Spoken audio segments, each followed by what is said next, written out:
Chapter 81, Cooperation with Iron Man. Before dawn the next morning, the X-Fighter slipped into stealth mode above Tony Stark's mansion. Lucian extended his wings to cloak both himself and Wolverine from the patrols below. With a graceful dive, they touched down on the balcony. A whispered unlocking spell eased the French doors open, and they slipped inside the living room.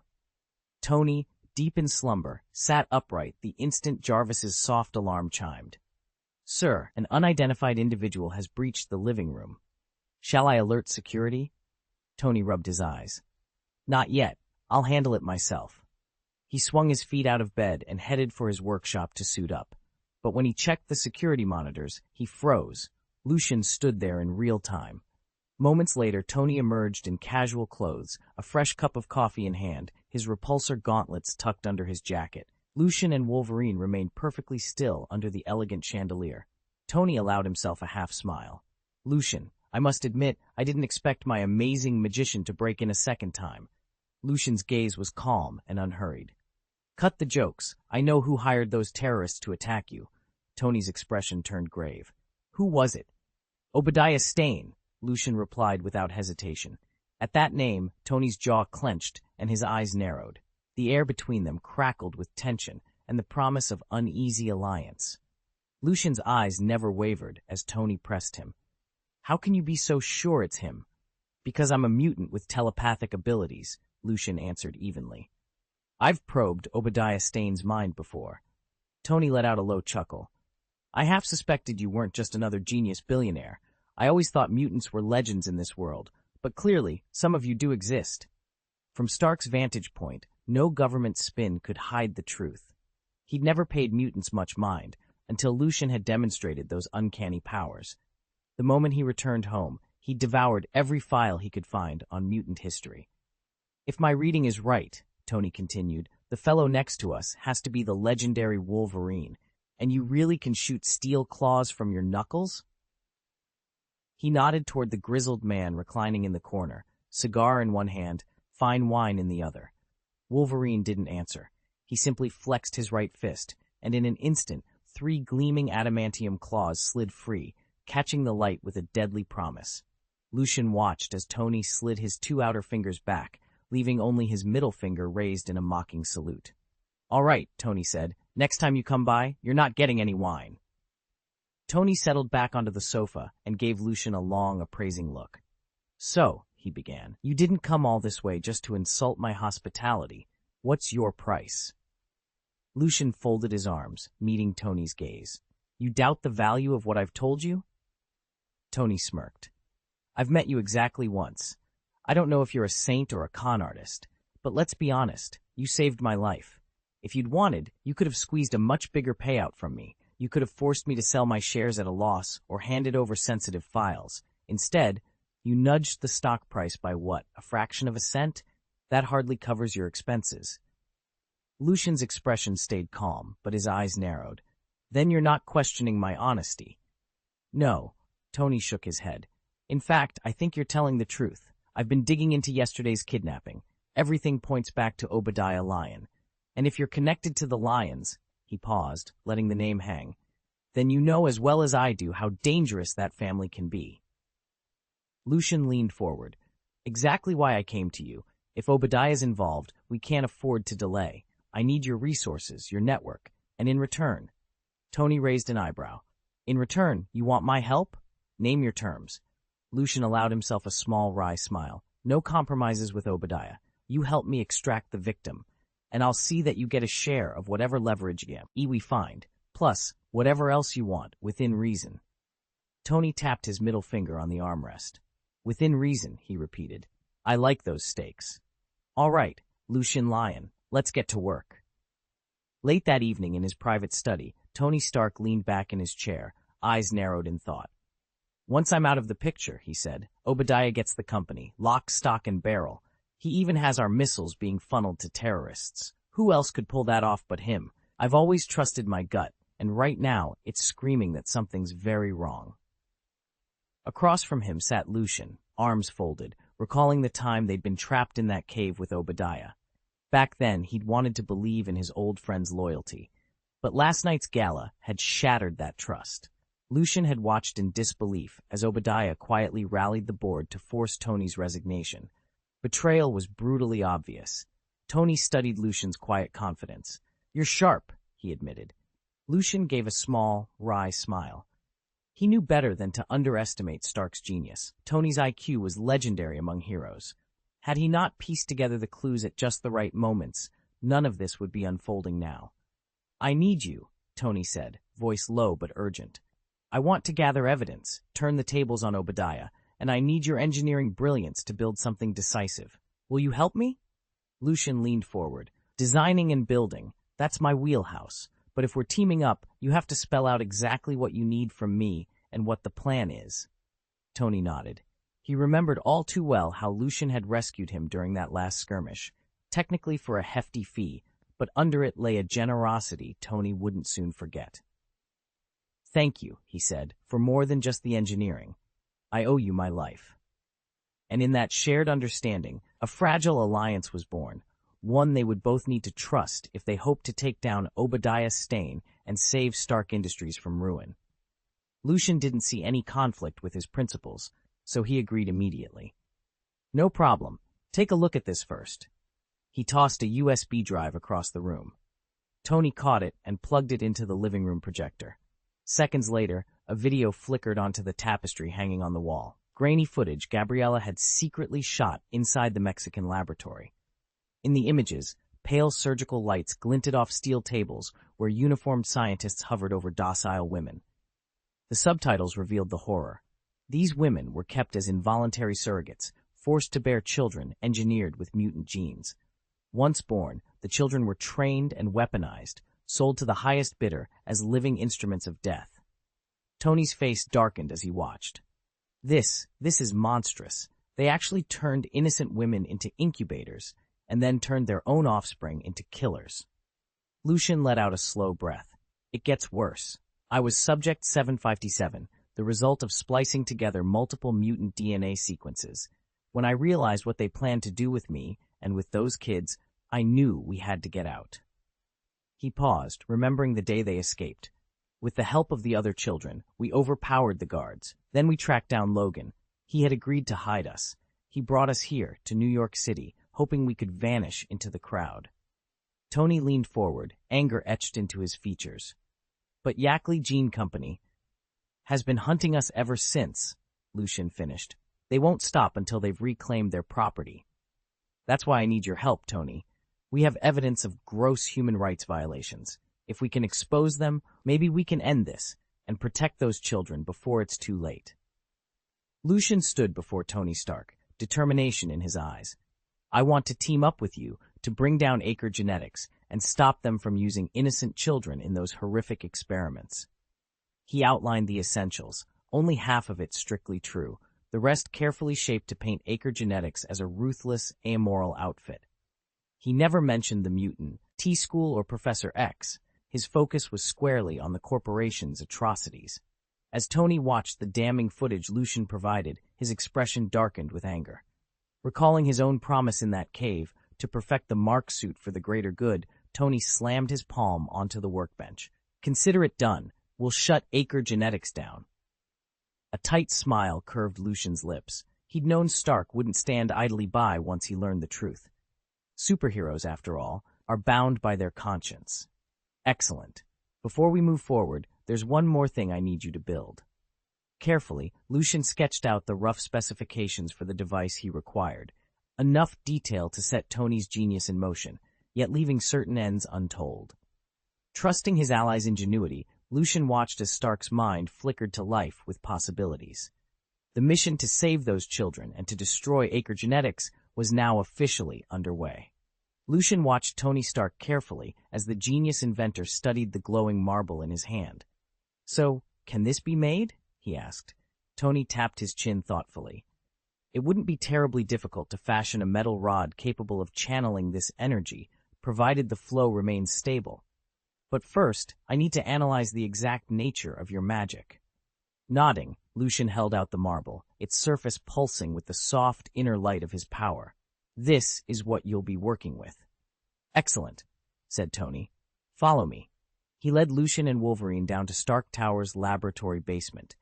Arrayed along sterile countertops were high-precision scanners, spectrometers, and other arcane-looking devices that Tony had adapted for magical research. With a few swift motions, Tony activated the main analyzer and placed the marble into its cradle. Within moments, streams of data began to scroll across multiple screens. Tony murmured, studying the readouts. Your energy signature is remarkably pure, almost crystalline. That simplifies things. According to these results, if we fuse a few rare earth metals, titanium, vanadium, and a trace of osmium, into a single, high-strength alloy, it should channel your magic without degrading or overheating. Lucian exchanged a glance with Wolverine, whose keen senses could already predict the heft and balance this new staff would possess. So you're saying it's doable? Absolutely, Tony replied, a confident smile spreading across his face. Give me a week. I'll have prototypes ready for testing. Lucian let out a breath he hadn't realized he'd been holding. Thank you, Tony. I know I'm asking a lot. Not at all, Tony said, turning back to his instruments. This is what we do. Chapter 82, The Magician, Lucian. How long will it take to make? Lucian's eyes gleamed. He'd hoped for a chance to try this out, and the speed of Tony's reply gave him fresh confidence. 2 minutes for a simple alloy rod, Tony said, tapping commands into the gleaming console of his workshop. What length and color do you need? With Tony's advanced fabricators, even a full mark suit emerged in 5 hours. A basic metal casting rod, by comparison, was practically instantaneous. Lucian hesitated only a moment before answering. If you can, I'd like something more versatile than a plain stick. Tony nodded, weighing the request. A straight rod won't channel your magic any better than wood, it just shaves off casting time, but I can shape it into a ring wand that slips on your finger, or craft it as a sword hilt wand. You'd get both a wand and a blade, with magnetic controls so you can strike when needed. That'll take a bit longer than 2 minutes, though. Lucian pictured the two options. A ring was convenient, but a sword wand, it was the perfect fusion of offense and spellcasting. Let's do the sword version, he decided. Very well. Tony grinned and hit the final keys. Give me 3 minutes. Lucian leaned against a workbench, anticipation buzzing through him as Tony's machines whirred to life. In moments, the promise of a new, dual-purpose weapon would be his. Lucian hefted the massive, reinforced mace he'd just finished forging, a potent close-quarters weapon through which he could channel magic when his ring was off-limits. Ideally, he would have wielded a simple wooden wand. After all, for millennia wizards had refined the humble stick into the most reliable magical focus, dramatically amplifying every spell. But with the right wood nowhere to be found, this heavy mace would have to suffice until the wands were produced. As he set the weapon aside, Lucian turned to Tony. What's our next move against Obadiah? Tony leaned back, steepling his fingers. We need irrefutable proof of his crimes. He's managed to oust me from Stark Tower's boardroom, so I can't walk in and gather evidence directly. Instead, I've instructed my assistant to infiltrate the company's network, pull every recent shipping manifest, and look for any arms deals tied to terrorist groups. Once we have that, Obadiah's days are numbered. He won't see freedom for the rest of his life. Lucian nodded. It was a solid strategy. Now all they needed was the proof and a proper wand. Tony glanced over at Wolverine. Logan, have you ever worked as a bodyguard before? I need someone to accompany my assistant and make sure she stays safe. Logan took a long drag on his cigar, letting the smoke curl around him. Bodyguard? Been there, done that. More times than I care to count. Once I was hired to protect a wealthy heiress. Let's just say I ended up protecting her in bed, and her old man spent the next year hunting me down. Tony's grin died on his lips. He turned to Lucian. Scratch that. Lucian, I want you to escort Pepper from now on. Logan's reputation and that face are too recognizable. He tends to attract attention, and I'd rather not risk it. Lucian gave a quick nod. Understood, Mr. Stark. A short while later, Pepper arrived at the mansion. Lucian slipped away to his workshop and retrieved the freshly forged alloy ring. Under Professor Xavier's guidance, he wove a single strand of the professor's hair into the ring's core with a precise enchantment, melding science and sorcery to complete the final phase of his experimental wand. Lucian slipped the alloy ring onto his finger, cleared his throat, and spoke the incantation with quiet confidence. Fra dimension. He aimed his hand at the metal trash can beside him. In an instant, the can shimmered, folded in on itself, and reformed into a tiny, tabby kitten that let out a soft mew. Lucian grinned. The ring's magic amplification wasn't ideal. He could feel the strain, but its casting speed still matched a standard wand, exactly what he'd hoped for. Just then, the door swung open. Pepper and Ren. Tony stepped into the room and froze at the sight of the new kitten curled on the floor. Pepper's eyes went wide. "Tony, is he really a magician?" Tony stammered for a moment as the kitten batted playfully at his shoelaces. "Yeah," he said finally. "Stage magicians pull off all kinds of impossible stunts, doves, cards, that sort of thing. Lucian here specializes in transforming objects. He can turn anything, from trash cans to tables, into something else entirely. Trust me, if we get into trouble, he can get us out in a flash." Pepper's brow furrowed, but she nodded. "All right, Mr. Magician, I'll leave the rest to you." As Tony led Pepper from the room, Pepper's skepticism lingered. Real magicians were just talented showmen. Cards and doves, not animated transfigurations. How, she wondered, could this magician protect himself against real danger? She glanced back at Lucian, who was already crouched to stroke the kitten's tiny head. Whatever his secrets, one thing was clear. Life with Lucian was going to be anything but ordinary. Lucian grinned. "So, is this like the magic and now you see me?" "At your service," Pepper replied with a small smile. He turned to Wolverine. "Keep an eye on Tony for me." With that, Lucian followed Pepper out to her car and settled into the back seat, closing his eyes almost immediately. The drive from Malibu up to Stark Tower in Manhattan would take hours. Hours he'd rather spend honing the magical techniques he'd taught to his otherworldly clones. Every spare moment counted. Pepper glanced back at him, curiosity flickering in her eyes, but when she saw him resting, she wisely kept her questions to herself. As Tony's personal assistant, she'd managed every aspect of his life, scheduling, press appearances, even the various social entanglements. Anyone who'd spent the night at Tony's penthouse had Pepper Potts to contend with afterward. Besides Dr. Ethan, the only unfamiliar face who'd accompanied Tony home, none of Tony's friends had puzzled her before. By the time they reached Manhattan, it was nearly noon. Pepper navigated them into the lobby of Stark Tower, where they were promptly intercepted by a neatly dressed, slightly balding man in his 40s. "Miss Potts," he said, offering her a polite nod. "Do you, or Mr. Stark, have a moment? I'd like to discuss something rather urgent." Pepper returned his nod with equal courtesy, but paused. Across the lobby's gleaming marble floor, Lucian opened his eyes and stretched, ready for whatever came next. Lucian watched the man at the cafe counter as he spoke into his phone. "Stark," he said, then looked up at the two waiting figures. "You're Agent Coulson from the Strategic Homeland Intervention, Enforcement, and Logistics Division. SHIELD, in other words. I've got urgent business to handle. Please wait here. I won't be long." Pepper Potts exchanged a brief, uncertain glance with Lucian before nodding stiffly in agreement. Lucian leaned back in his chair, studying the middle-aged agent. Phil Coulson, he thought.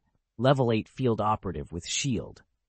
The name stirred memories. Coulson's near-fanatical devotion to Captain America, his death at Loki's hand during the Chitauri invasion, and the Kree blood that Nick Fury used to bring him back. Lucian's gaze drifted away. He had no intention of getting involved with this so-called SHIELD, now reportedly subverted by Hydra, masquerading under the innocuous title Snake Shield. If Fury or the higher-ups discovered his presence here, they'd treat him like any alien threat, with force. Better to keep his distance. "All right, Miss Potts, I'll wait here." Coulson, ever easygoing, didn't mind the casual exchange. He leaned back on the bench beside them with a relaxed smile and resumed reading his newspaper. But the moment Lucian and Pepper walked away, Coulson's eyes discreetly followed Lucian. A calculating look, replacing his earlier contentment. Chapter 83, Hypnosis? Agent Phil Coulson had long since sorted out the nuances of Tony Stark's relationship with Pepper Potts. Pepper's been his confidant, his right hand, maybe even more, but in any case her circle was well known to S-Healed. Whatever had just walked in with her, however, was a complete mystery. The man's face was new to Coulson's agents. His instincts, owned over 20 years of fieldwork, warned him this man wasn't ordinary. His bearing was too Precise, too unreadable for one of Pepper's previous suitors. Run his identity through the system, Coulson whispered into his microtransmitter the moment Pepper and her companion disappeared behind Stark's office doors. Within seconds, the query returned. No matches. No records. No civilian files. No military service. No passport. No fingerprints. Nothing. Coulson frowned. Are you sure? Cross-reference regional, national, even off-the-grid databases. Still coming up blank, sir. He pinched the bridge of his nose. S-Shield's access should have picked up at least a household registration somewhere. All right, keep digging. If he's some sort of covert operative, I want everything on him. Elevator doors slid open at the top floor. Pepper Potts stepped out first, her gaze calm and professional. Behind her stood Lucian, a tall, lean figure whose dark eyes scanned the corridor as if surveying an invasion route. He closed the doors smoothly and turned to Pepper with a subtle nod. I'll take point on security, Lucian said in a low voice. He moved to position himself just outside Tony Stark's suite. No one in or out without my say-so. Pepper offered a grateful half-smile and tapped her earpiece. Understood. I'll be in touch once I'm inside the system. Lucian crossed his arms and leaned back against the wall, alert for any sign of trouble. He watched the corridor, ready to intercept anyone who might interrupt their mission, while Pepper slipped through the reinforced door and vanished into the high-security sanctum of Tony Stark's workshop. Lucian slipped silently into the corridor, pausing just outside Obadiah Stane's private office. Inside, Pepper Potts, her heels clicking nervously on the marble floor, had already made her way to the desk. She bent over the computer and slipped in the custom USB drive Tony had given her. Her fingers flew across the keyboard as the little device worked its magic, breaching the building's security protocols in seconds. Even Pepper had to admit, when it came to shutting down firewalls, Tony Stark was second to none. "Oh my God, it's really him," Pepper whispered, staring at the screen. A flood of illicit transactions spilled onto the monitor. Offshore accounts funneling money to the Ten Rings gang, video evidence of Obadiah personally authorizing each payment. If this data made it into the right hands, Obadiah would be behind bars before the day was out. Just then, the office door swung open. Obadiah Stane glided in, his tailored suit immaculate, eyes sharp as he addressed Pepper. "Potts, what's going on here? Tony's getting up there in years, and he's always worried. I need you to calm him down, convince him this was a mistake." Pepper's heart pounded. She froze, one hand still hovering over the mouse. Obadiah had apparently caught wind of her visit and come to keep Tony's lieutenant in line. Panic rooted her to the spot. If he discovered what she was doing, it would all be over. "Confuse them," Lucian murmured from the shadows. Obadiah blinked as an imperceptible haze seemed to swirl around his head. He shook himself, brow furrowing in sudden uncertainty.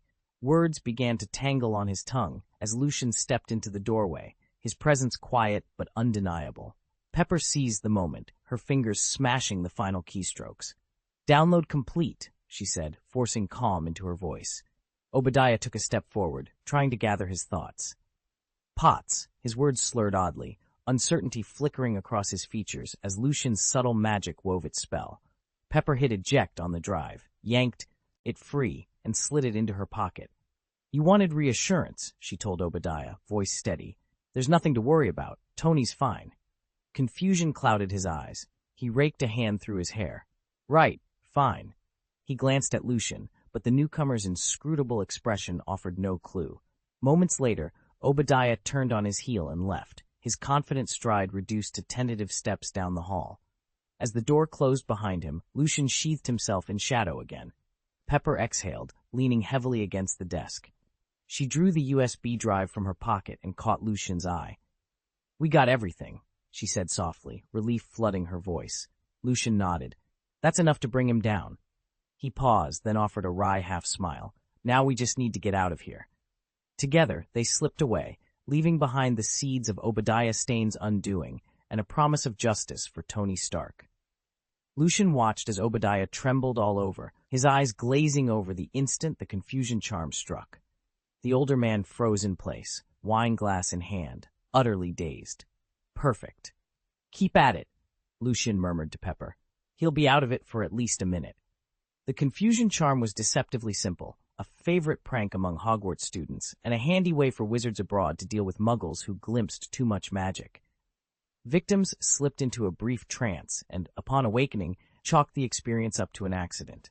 Lucian, however, was still mastering the incantation, and his ring-worn wand offered no extra power. On ordinary folk like Obadiah, the spell lasted barely 60 seconds. Still, Lucian had planned for that. He could recast it every minute until Pepper finished downloading the files. He crossed his arms and nodded toward the doorway. Pepper, slim, intense, fingers already flying over a palm-sized device, glanced up.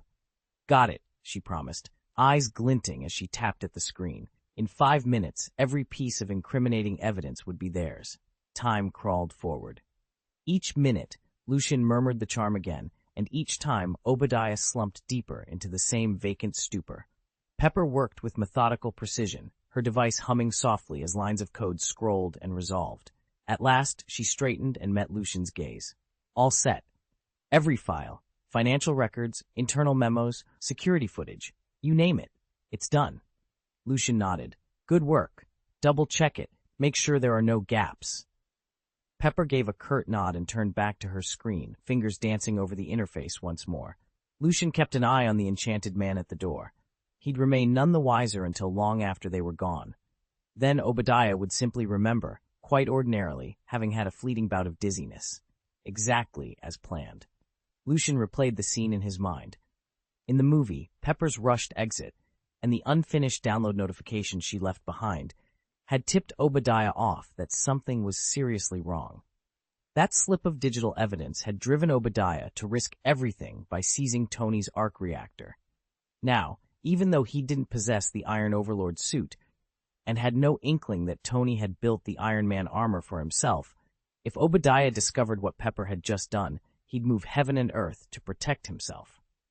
Lucian waited until he was absolutely certain there were no lingering backdoors in the system, then shut down the confusion protocol he'd been using on Obadiah. Moments later, Obadiah stirred, blinking groggily, as if he'd just woken from a nap. He rubbed his temples, he felt oddly vacant, but noticed nothing amiss. He picked up his conversation with Pepper, as though nothing unusual had happened. Pepper forced a tight smile.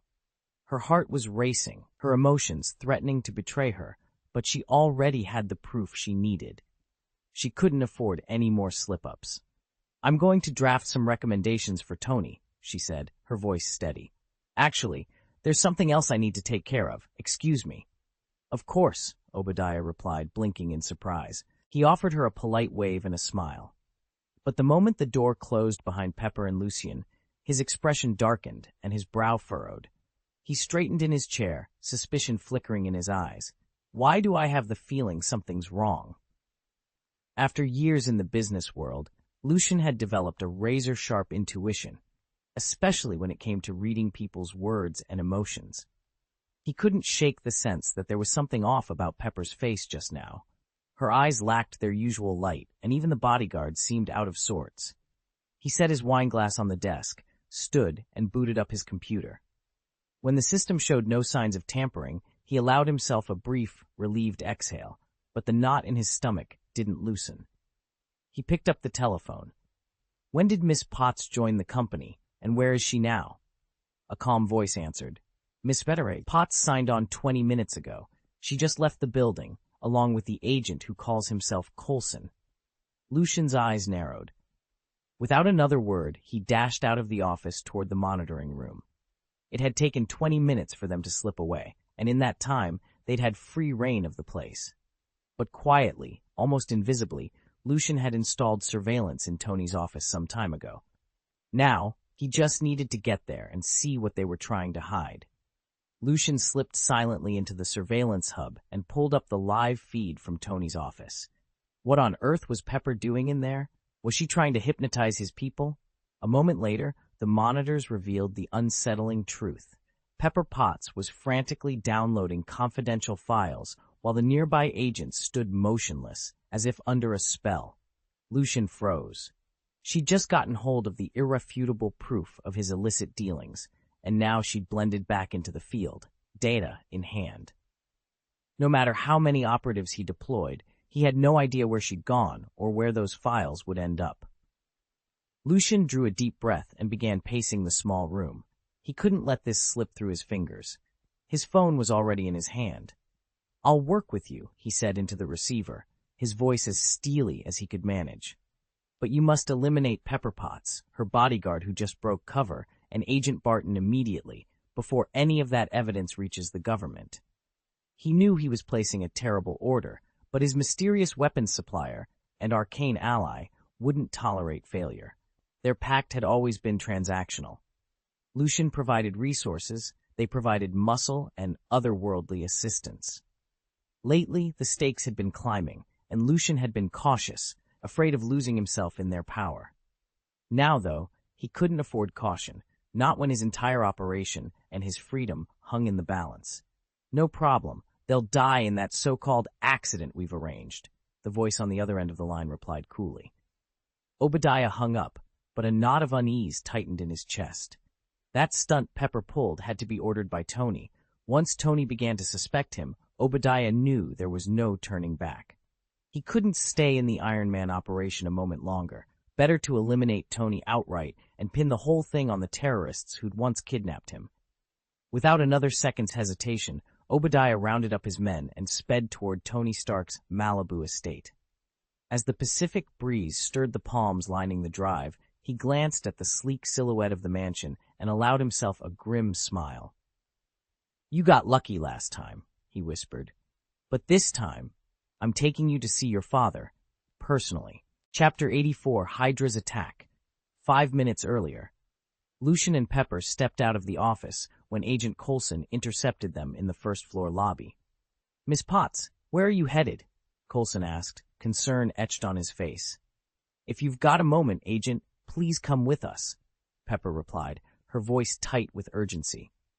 Pepper's nerves were on edge. She couldn't remain inside the Stark Industries building for another second.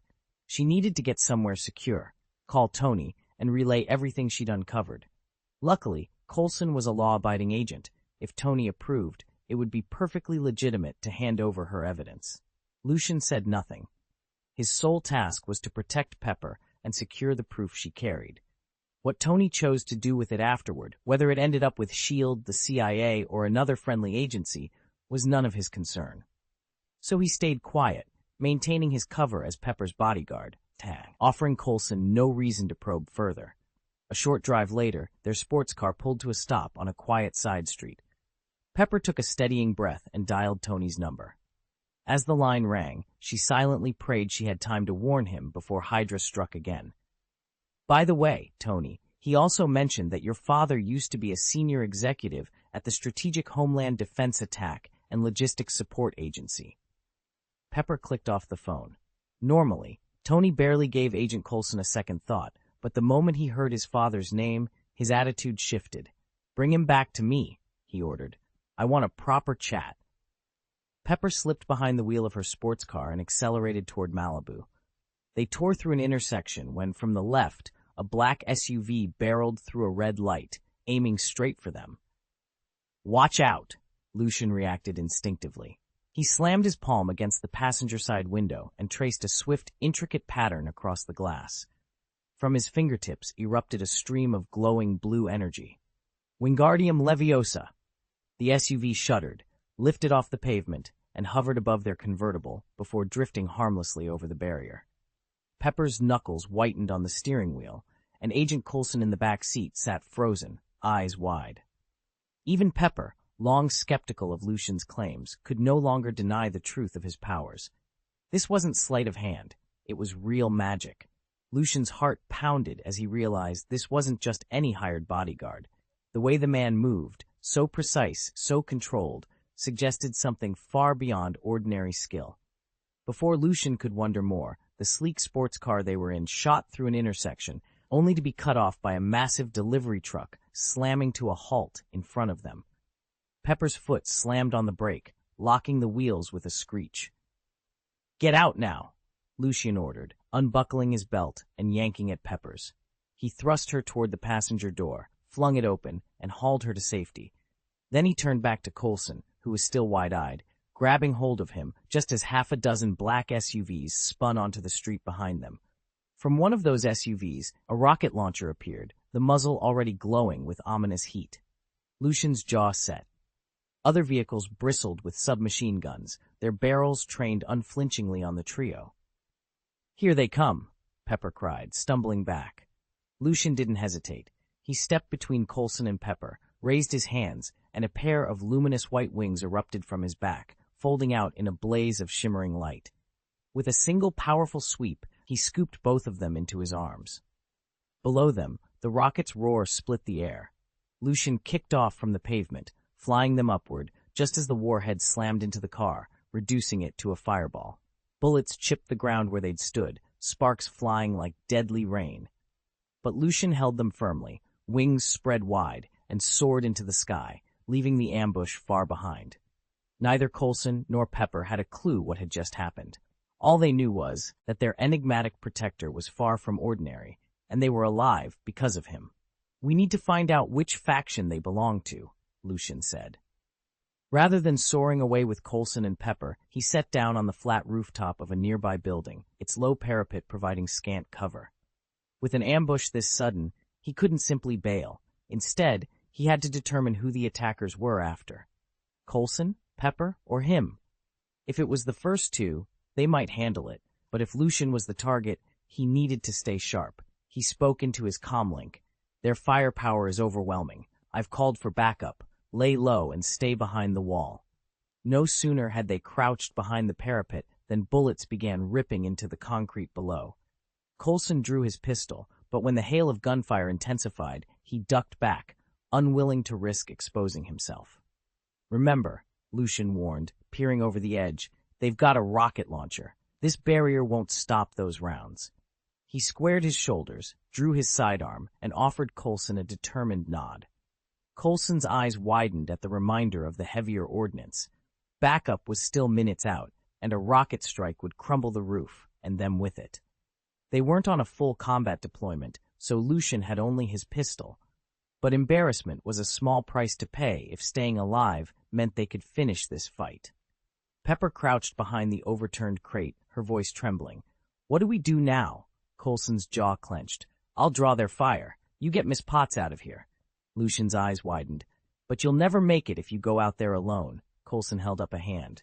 "Relax. From what I've seen, Coulson in this universe doesn't do things halfway." Pepper shot them both a look. "Great. Now's the perfect time for you two to swap movie trivia?" Coulson shrugged. "Hey, did you ever watch Assassin's League?" Lucian rolled his eyes. "You mean the one with James McAvoy?" Coulson's lips quirked. "He's good, but I much prefer his work in Atonement." Pepper groaned. "Will you two save the film debate until after we're not about to get shot?" Lucian stepped forward, pistol in hand, confidence radiating from him. "Miss Potts, just trust me. I'm a bit of a magician." In one smooth arc, he swung the gun upward and fired. The bullet curved beautifully through the air, arcing around the wall and dropping perfectly into the gunman about to fire a second rocket. Lucian flicked his wrist again. Each shot veered in a graceful parabola, striking each attacker before they even realized where it had come from. Within moments, the crack of gunfire fell silent. Pepper stared at the fallen enemies in stunned disbelief. "How did you?" Lucian holstered his pistol, the corners of his mouth lifting in a sly smile. "Magic trick, Miss Potts. Keeps things interesting." Lucian hovered just above the rubble as Agent Coulson and Pepper Potts cautiously peered around the shattered wall. Below them, the black-suited operatives who'd attacked only moments before writhed in agony, their weapons slipping uselessly from numb, twisted fingers. Not one could raise a gun, let alone pull the trigger. Pepper gave a shaky laugh to mask her shock. "You know, I kind of prefer that annoying Barry character in the movie. He was in my favorite, Jurassic World." Lucian allowed himself a soft chuckle. "Jurassic World? I hadn't pegged you for a fan of Barry's brand of heroics." Pepper straightened. "After you've had your talk with Mr. Stark, I'd love to continue this discussion." Coulson drew a steadying breath, regaining his composure. "Right. Let's figure out who sent these guys." He glanced at Lucian. "And then, according to SHIELD protocol, you'll need to register your abilities. It's only standard procedure." Lucian's dark smile was almost playful. "Of course. First, though, I need some answers about their orders." He flexed his wings. In an instant, they all lifted free of the rubble and drifted back onto the street. Landing beside a single trembling survivor, Lucian crouched, his eyes steady. "Why were you sent after us?" he asked quietly, before preparing to erase the man's memory once he'd heard the truth. Lucian closed his eyes, channeling his psychic energy even as he murmured the legilimency incantation. In an instant, he plunged into the minds of his attackers, and what he found chilled him. They were Hydra operatives. He opened his eyes to glare at the trio before him. Is Obadiah working with Hydra in this universe, or has he become one of them? The question hovered on his lips, but the answer was already clear. They intended to kill him and stage the wreckage as a horrific car crash explosion. Lucian's jaw tightened. If they thought they could ambush him and walk away unscathed, they'd made a grave mistake. With psychic power humming at his fingertips and magic crackling in his veins, he prepared to turn their own plot against them. Chapter 85. Wolverine and Iron Man team up. "Mr. Lucian, have you learned anything?" Agent Coulson asked, watching Lucian press his index finger gently against the wounded assailant's temple. Lucian's eyes were closed in intense concentration, and Coulson couldn't tell what power he was tapping into. Moments earlier, Lucian had insisted he could uncover the enemy's true identity, but since then, he'd remained silent. Coulson suspected telepathy. After more than 20 years with S.H.I.E.L.D., he'd encountered his share of powered individuals, including a few genuine mind readers. Most people discovered their abilities unexpectedly and, lacking training, were quickly brought under government control. Others tried to exploit their powers for crime, but few were as destructive as a gun. There had been arsonists who spat superheated flames strong enough to melt steel beams, yet those threats, while dramatic, rarely matched the simplicity and havoc of a well-placed bullet. Lucian's finger trembled slightly. Coulson leaned forward. If this operative really could peer into a person's mind, they might finally learn who or what they were dealing with. And with Wolverine and Iron Man racing toward the site, every second counted. He'd been so convinced of his own power that he attempted to rob a bank and wound up felled by a tranquilizer dart from S.H.I.E.L.D.'s best-equipped agents. There were superhumans stronger than him, to be sure, but when these operatives went in with high-tech weaponry and surgical precision, failures were nearly unheard of. From here on out, S.H.I.E.L.D. would brook no rogue, superpowered factions, no Brotherhood of Mutants, no X-Men slipping through the cracks. Agent Coulson studied the young man standing before him, the man they now called Lucian, and knew he'd never seen anything like it. Lucian didn't just have one extraordinary gift, he wielded multiple powers, each more dangerous than the last. Operatives like that typically had only two paths: enlist with S.H.I.E.L.D. or live under its constant surveillance. "I've uncovered some leads," Coulson said, bracing himself, "but I'm sorry, I can't share them with you." Without a flicker of hesitation, Lucian raised his hand. The few wounded Hydra agents in the room slumped in their seats, clean, fatal shots. Then Lucian's focus shifted. He whispered the commands of his spell: "Obliviate, erase every trace of this encounter, then weave in the false memories." He had no desire to be dragged into S.H.I.E.L.D.'s war with Hydra, and he certainly didn't want his own abilities exposed. Wiping Coulson's recent recollections and planting a carefully tailored illusion was, he decided, the safest escape, at least for now. Lucian crouched in the shadows, watching the S.H.I.E.L.D. agents mill about the hangar bay. They'd all been through advanced mental conditioning, enough that even Hawkeye, under the Mind Scepter's sway, could eventually reclaim his senses through technology. Their memory-wiping spells weren't infallible. Sooner or later, someone would spot the anomaly, reverse it, and then Lucian's powers would be exposed. Killing Agent Coulson would be the surest way to cover their tracks. But Coulson had shown honor moments ago, offering his own life to buy Lucian and Pepper time to escape. Lucian wasn't about to betray that. Besides, there was a more tempting option. He could hint at Hydra's resurgence, sow chaos within S.H.I.E.L.D. They'd be too busy putting out fires to chase him. And yet, that intel was priceless to Fury. Better to hold it hostage, trade it for future immunity. Was he a monster if he let more agents die because he stayed silent? Lucian's chest tightened. It wasn't his concern. At that thought, something snapped.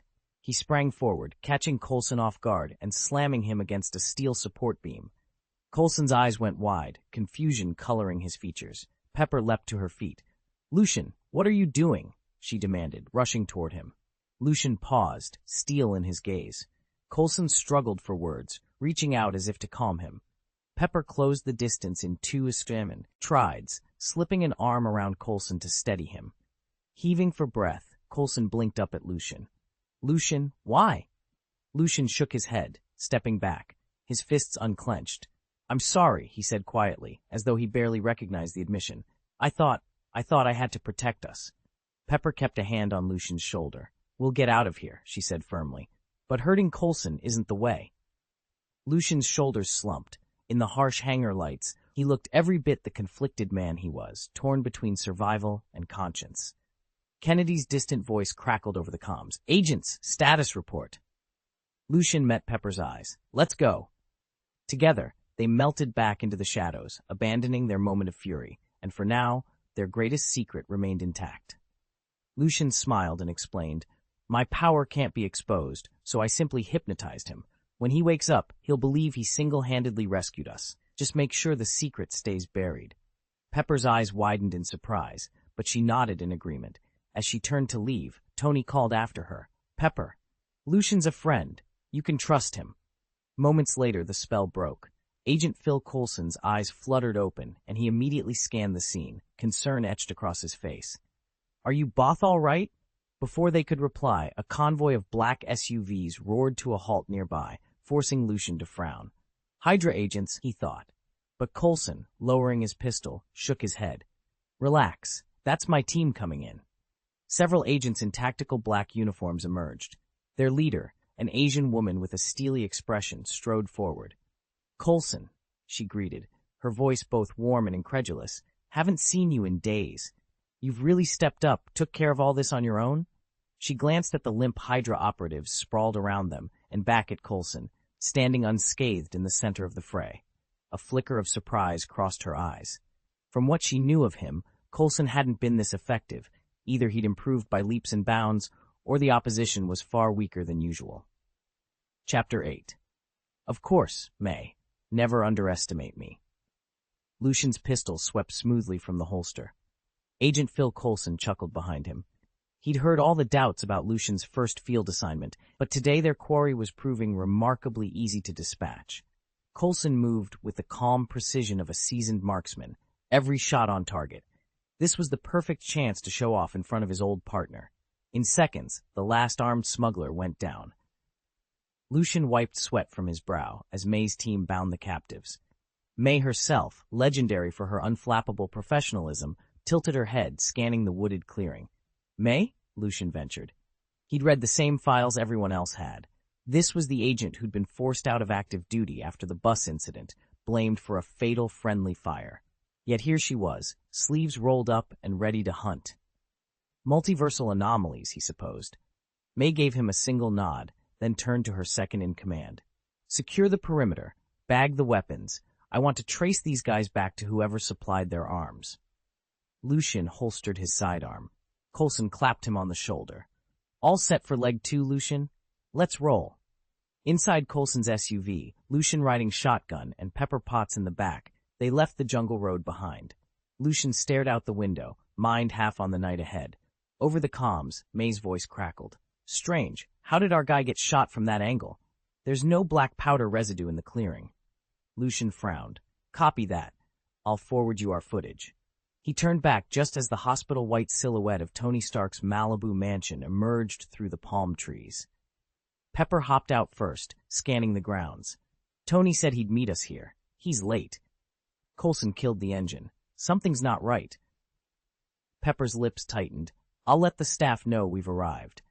As they moved toward the grand entrance, headlights cut through the dusk. A black armored van rolled up behind the hedge.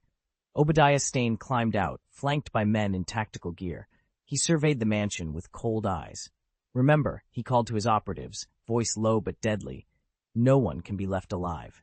Lucian froze in the shadow of an olive tree. Coulson's hand hovered above his holster. Pepper swallowed. Darkness was gathering around the people they cared about, and now it was converging on Tony's doorstep. Whatever had begun as a routine arms bust was anything but finished. And by morning, loyalties would be tested and lives lost under the Californian moon. Lucian watched from the shadows as the leader signaled his dozen elite mercenaries to move in. Each of them was a master of covert operations, 12 men who, working in perfect unison, could topple a small garrison. Obadiah had bankrolled them lavishly all year for exactly this purpose. They swept through the front gate before the mansion's bodyguards even had time to draw their weapons. In minutes, the hired protectors lay groaning in the halls. Confident, Obadiah and his team pressed forward into the grand foyer, only to come to an abrupt halt. There, framed by the flicker of chandelier light, stood a man so rugged he looked born of the wilderness. His beard was tangled, his arms corded with muscle, and in one hand he held a glass of deep red wine. He leaned casually against a marble pillar, regarding the intruders with cool amusement. "Trespassing," he said in a low voice, "is such a bad habit." The lead mercenary, his rifle trained on the stranger's chest, snorted.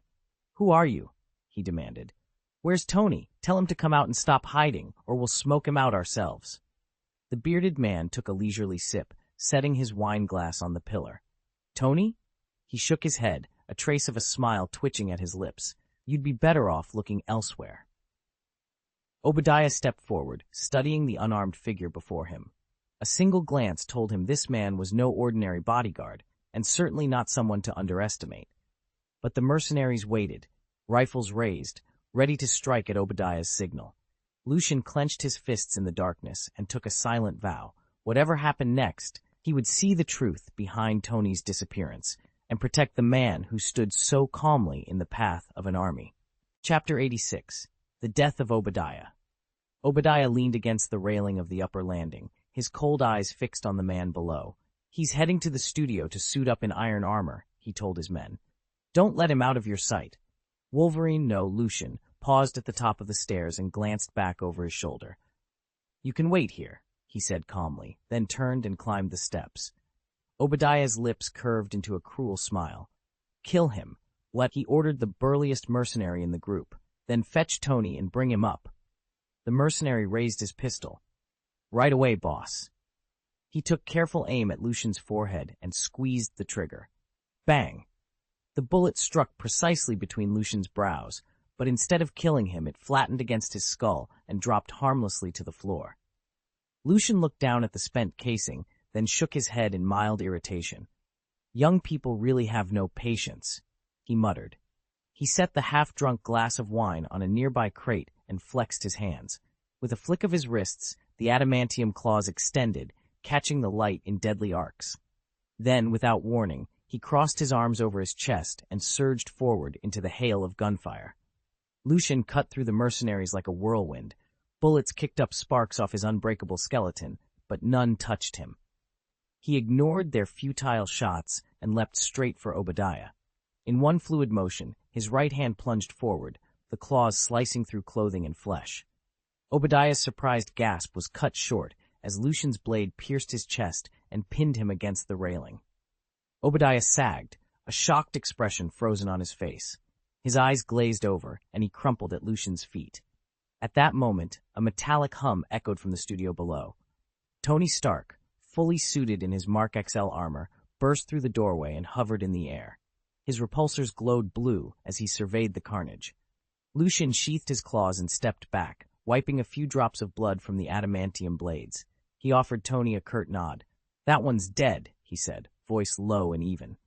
Tony exhaled, relief and tension mingling on his face.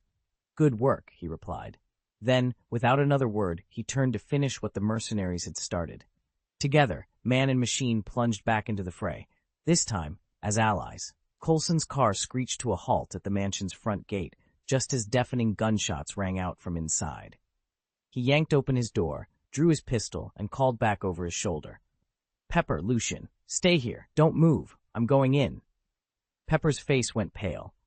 Through the foyer's stained-glass windows, she could see two of their bodyguards sprawled in pools of blood. She swallowed hard, then turned toward Lucian. "Mr. Lucian, you have to help Tony," she pleaded, her voice trembling. "They've broken through our defenses. Coulson can't handle this alone." Lucian squared his shoulders, voice calm but firm. "Don't worry. Tony isn't the same playboy he used to be, and neither am I." He brushed past Pepper and dashed up the marble staircase, every step deliberate. With a flick of his wrist and a whispered incantation, he bent the trajectory of the bullets still ringing through the halls, causing them to slam harmlessly into walls and pillars. Pepper watched in awe as Lucian disappeared around the corner. She still hadn't learned about Tony's latest invention, the fully integrated mark armor, capable of withstanding the most violent onslaught. Nor did she know that Logan, at the height of his powers, was by Tony's side. Together, the two were more than a match for any intruder. Moments later, the echo of gunfire faded. Coulson reappeared in the doorway, wiping sweat from his brow. Behind him, Lucian strode out with Tony Stark unscathed, Wolverine's shadow close at his heels. Pepper rushed forward, relief flooding her features. "Thank goodness," she whispered. Tony smirked beneath his helmet. "Couldn't have done it without our magical friend." Lucian merely nodded, eyes already scanning the darkened hall for any other threats. As ever, ready to bend the battlefield to his will. Lucian led the way through the debris-strewn hall, stepping over the bodies of fallen security guards until he finally pushed open the doors to the mansion's grand living room. There, standing unharmed in his Iron Man armor, was Tony. Beside him, Agent Phil Coulson looked dazed, still clutching his pistol as though he expected Hydra operatives to spring from the shadows at any moment. Wolverine was nowhere in sight. Lucian guessed the mutant had slipped away to keep watch from the perimeter. Lucian's eyes fell on another figure slumped against the marble hearth, Obadiah Stane. His chest bore the unmistakable gouges of adamantium claws, proof that whoever rescued them had gone on the offensive. Connecting the dots with the earlier Hydra ambush, Lucian felt a chill. So it really was him, he murmured. Tony unclasped a forearm plate and lifted off his helmet, brushing dark hair from his forehead. His expression was calm, almost relieved. "Lucian, you made it back," he said. "There was a little complication, but I took care of it." A rush of emotion caught in Lucian's throat. "You're okay," he repeated more loudly.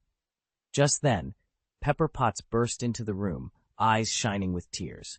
She dropped to her knees in front of Tony and threw her arms around him, her voice trembling. Tony froze for a heartbeat, then his ironclad gauntlets softened. A smile, tender and genuine, spread across his face. Lucian watched them, heart warmed. After facing death together, it was clear how much they meant to each other, and maybe, just maybe, this close call would bring them closer than ever. Pepper took a steadying breath, then stepped forward and handed the USB stick to Tony. "Here," she said, "you'll find evidence of all Obadiah's crimes, and the footage of his deal with the terrorists who kidnapped you. It may not hold up in court just yet, but it's there. Oh, and this is the Agent Coulson I told you about." Tony clipped the drive to his utility belt, nodded once at the motionless Obadiah, and then faced Agent Coulson. "Agent Coulson, for what it's worth, I was acting in self-defense." Lucian offered Tony an encouraging wink. Tony acknowledged it with a quick smirk, foregoing any further introductions. Agent Coulson's gaze drifted from Tony's face to the gleaming armor encasing him. "Mr. Stark, what exactly are you wearing?" The agent's curiosity was palpable. The suit looked more weapon than protection, a sleek, ironclad exoskeleton that had just cleared out a cadre of elite mercenaries who'd breezed through the mansion's defenses as easily as paper. Lucian's brief wink, the stunned guards, Obadiah's body. It was all proof enough of just how formidable Stark's creation could be. Tony tapped the chest plate with a casual flick of his forefinger. "This," he said, voice matter of fact, "this is my latest high-tech prosthesis." Agent Coulson's eyes widened as Lucian calmly explained. "It's not a bionic arm, just a high-tech prosthesis that enhances my mobility. And the others? I beat them down myself. I've trained in Wing Chun." Tony Stark shrugged and stood. "Seriously, that's not the key point. Let's get out of here, someplace without shattered drywall and bloodstains, and talk about what your strategic bureau actually does and why it's connected to my father." Lucian fell in step with Coulson and Tony. Officially, it's called the Strategic Defense Attack and Logistics Support Bureau. Coulson raised an eyebrow. "Isn't that a bit of a mouthful?" Lucian smiled. "You can just call us S-Healed." "Much better," Coulson agreed. Lucian signaled to Pepper to follow as they headed downstairs to Tony's workshop. Sure enough, Logan was leaning against the countertop, sipping a drink. Lucian approached. "What happened after I went up there?" Logan set down his glass and gave a wry grin. Right when the fight was winding down, I saw you two almost at the front door. Didn't want anyone seeing me go full berserker, so I slipped into the shadows. Lucian, no, dead approvingly. Good call. Coulson's not someone you want hunting you if he thinks you've lost control. Coulson gave a curt nod. You played it smart. Now that we're all here, let's figure out what S.H.I.E.L.D.'s next move is, and why Stark's family name is suddenly involved. He'll figure out who you really are sooner or later, Coulson murmured, as the last S.H.I.E.L.D. agents melted into the shadows outside. Right now, we can't afford to draw any more attention from the government. Lucian simply nodded. Without another word, he scooped Wolverine into his arms and raced up the grand staircase. From the rooftop, he leapt into the night sky, delivering the injured mutant to a waiting X-Fighter jet before dropping silently back into the foyer. Gather the bodies, he ordered in a calm, steady voice. Instantly, the fallen levitated into a neat pile. Now clean up, he said. With a graceful sweep of his hand, Lucian unleashed a cleansing spell. Bloodstains dissolved, shattered glass vanished, and the carpet straightened itself, leaving the entire room looking untouched, as if no battle had ever occurred there. Satisfied that he'd erased every trace of Wolverine and the firefight, he resumed his post at the door, sliding easily back into the guise of the loyal bodyguard. 30 minutes later, Tony Stark and Agent Coulson returned. Tony paused in the now pristine living room. Man, you're fast, he commented, crossing his arms. Coulson studied the spotless floor and the unflinching man standing guard. In 30 minutes you erased every clue, wiped the scene clean. You're no ordinary security contractor. Are you connected to Fury's unknown rescue team? Lucian gave him a curt nod, expression unreadable. Coulson made a mental note. This man, Lucian, was hiding something, and he was going to find out exactly what. Since my father once served with S.H.I.E.L.D., I'll leave the rest to you. Tony Stark passed the USB drive to Agent Coulson and shifted the conversation. Coulson didn't hesitate. Don't worry, Mr. Stark. We'll handle everything. In a few days, you simply hold a press conference and announce that Obadiah died in tonight's plane crash. Chapter 87. Charming Lady Natalie Coulson picked up the secure line to report their situation, while Tony slipped out of his armored suit in the workshop and turned to Lucian. When do we move? Tony asked. If everything goes as planned, tomorrow, Lucian replied. Tony nodded. Even better, I'll install some new weaponry on the suit tonight. With the press conference still a few days off, Tony had a window to upgrade his gear. He just watched Wolverine in action. Those retractable adamantium claws were remarkably effective. So he intended to fit a pair of alloy steel claws onto his own suit for close-quarters combat. He also planned to integrate a neuroparalytic current module to incapacitate mutants like Wolverine, who shrugged off conventional firepower. Meanwhile, Coulson, having finished his call, methodically laid out his pistol and spare magazines for inspection. As he examined them, he froze. Every magazine was fully loaded, no rounds had been expended, not even a single bullet. He distinctly remembered firing during their last encounter. Why, then, was his ammo untouched? What's happening? The mansion was eerily silent. No shots had been fired, and there was no shortage of ammunition. Yet moments ago, Lucian had single-handedly cut down a wave of enemies. As a senior S.H.I.E.L.D. agent, Coulson's instincts told him something was off about that firefight. When he returned to the estate, Lucian was nowhere to be found. Not wanting to alert anyone, Coulson kept his questions to himself, quietly resolving to investigate later. The next morning, the X-Fighter slipped into stealth mode and hovered unseen above Tony Stark's mansion. This time, Wolverine wasn't Lucian's only companion. He had brought Caliban along as well. Lucian suspected that Rice Industries' headquarters had begun producing newly cloned mutants. With Caliban's unique tracking ability, they could pinpoint exactly how many of these clones were in the base before they launched an attack, giving them the advantage of preparedness. Standing in the cockpit beside Wolverine, Lucian couldn't help but admire the jet's capabilities. An aircraft this old, performing like this, complete with a cloaking device, is nothing short of remarkable, he murmured, anticipation stirring in his chest as the recon mission began. Tony eased himself into the vintage fighter jet, his armored suit heavy but familiar. He peeled off his helmet and ran his hand over the console, eyes alight with genuine admiration. Whoever designed this craft back in the day was nothing short of a technological prodigy. Tony rarely cared for raw superpowers. Lucian's telepathy or Wolverine's claws didn't quite spark his enthusiasm, but give him cutting-edge tech, and he was all in. For a moment, he toyed with the idea of tacking an invisibility function onto his suit, then shook his head. "Nah," he muttered. "Stealth's not really my style." Lucian stepped forward. "His name is Hank McCoy. Beast," he explained. "He built this jet himself, back when the X-Men were first taking shape." At the mention of Beast, Wolverine paused, a pale flicker of nostalgia crossing his weathered face. Before either of them could say more, Lucian introduced their latest teammate. "This is Caliban," he said, gesturing to a tall, solemn mutant standing nearby. "He's agreed to help us." Tony nodded, helmet back in hand. Wolverine leaned in, every bit the seasoned soldier. Lucian folded his arms. "Listen," he began, lowering his voice. "I have reason to believe Dr. Rice is cloning a version of Magneto. Until we know exactly how powerful the copy is, I don't want either of you making the first move. We can't afford to get caught in his magnetic trap." They exchanged a quiet understanding. With Beast's old jet at their disposal, Caliban's tracking gift, and Lucian's leadership, they just might stand a chance, so long as they played it smart. Lucian glanced at Tony as the engineer finished calibrating the suit's targeting system. "When the moment comes," Tony said, "I'll move in first. You provide covering fire." Magneto's powers completely disrupted Tony's armor and Logan's adamantium skeleton. If there really was a Magneto double out there, their first priority would be to take him down, just to see whether two such mutants could truly match each other. "I've also been thinking about what you brought up last night," Tony added, tapping his gauntlet.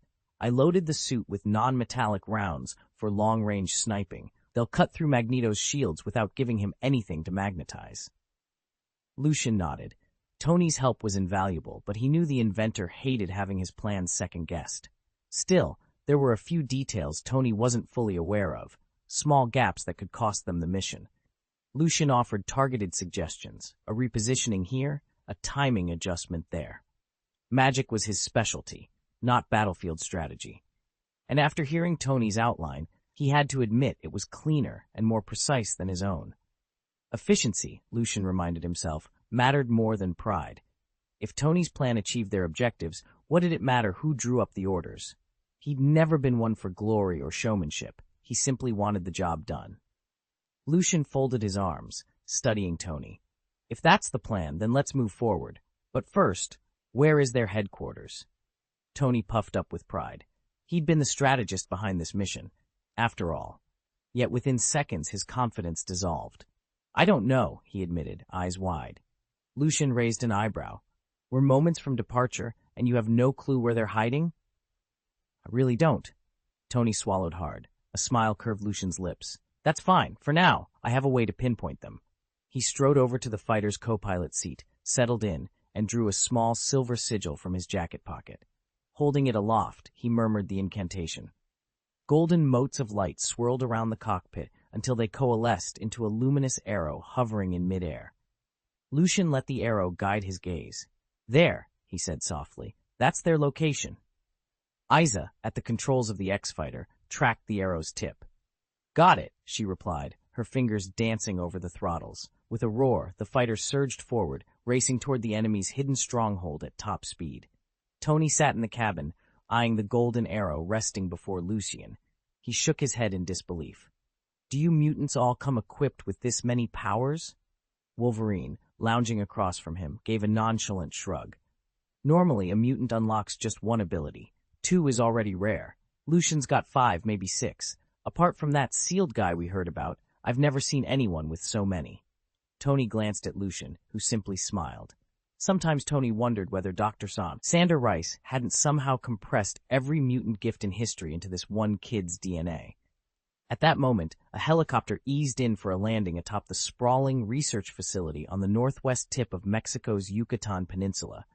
The rotors kicked up a swirl of dust and heat as the chopper settled.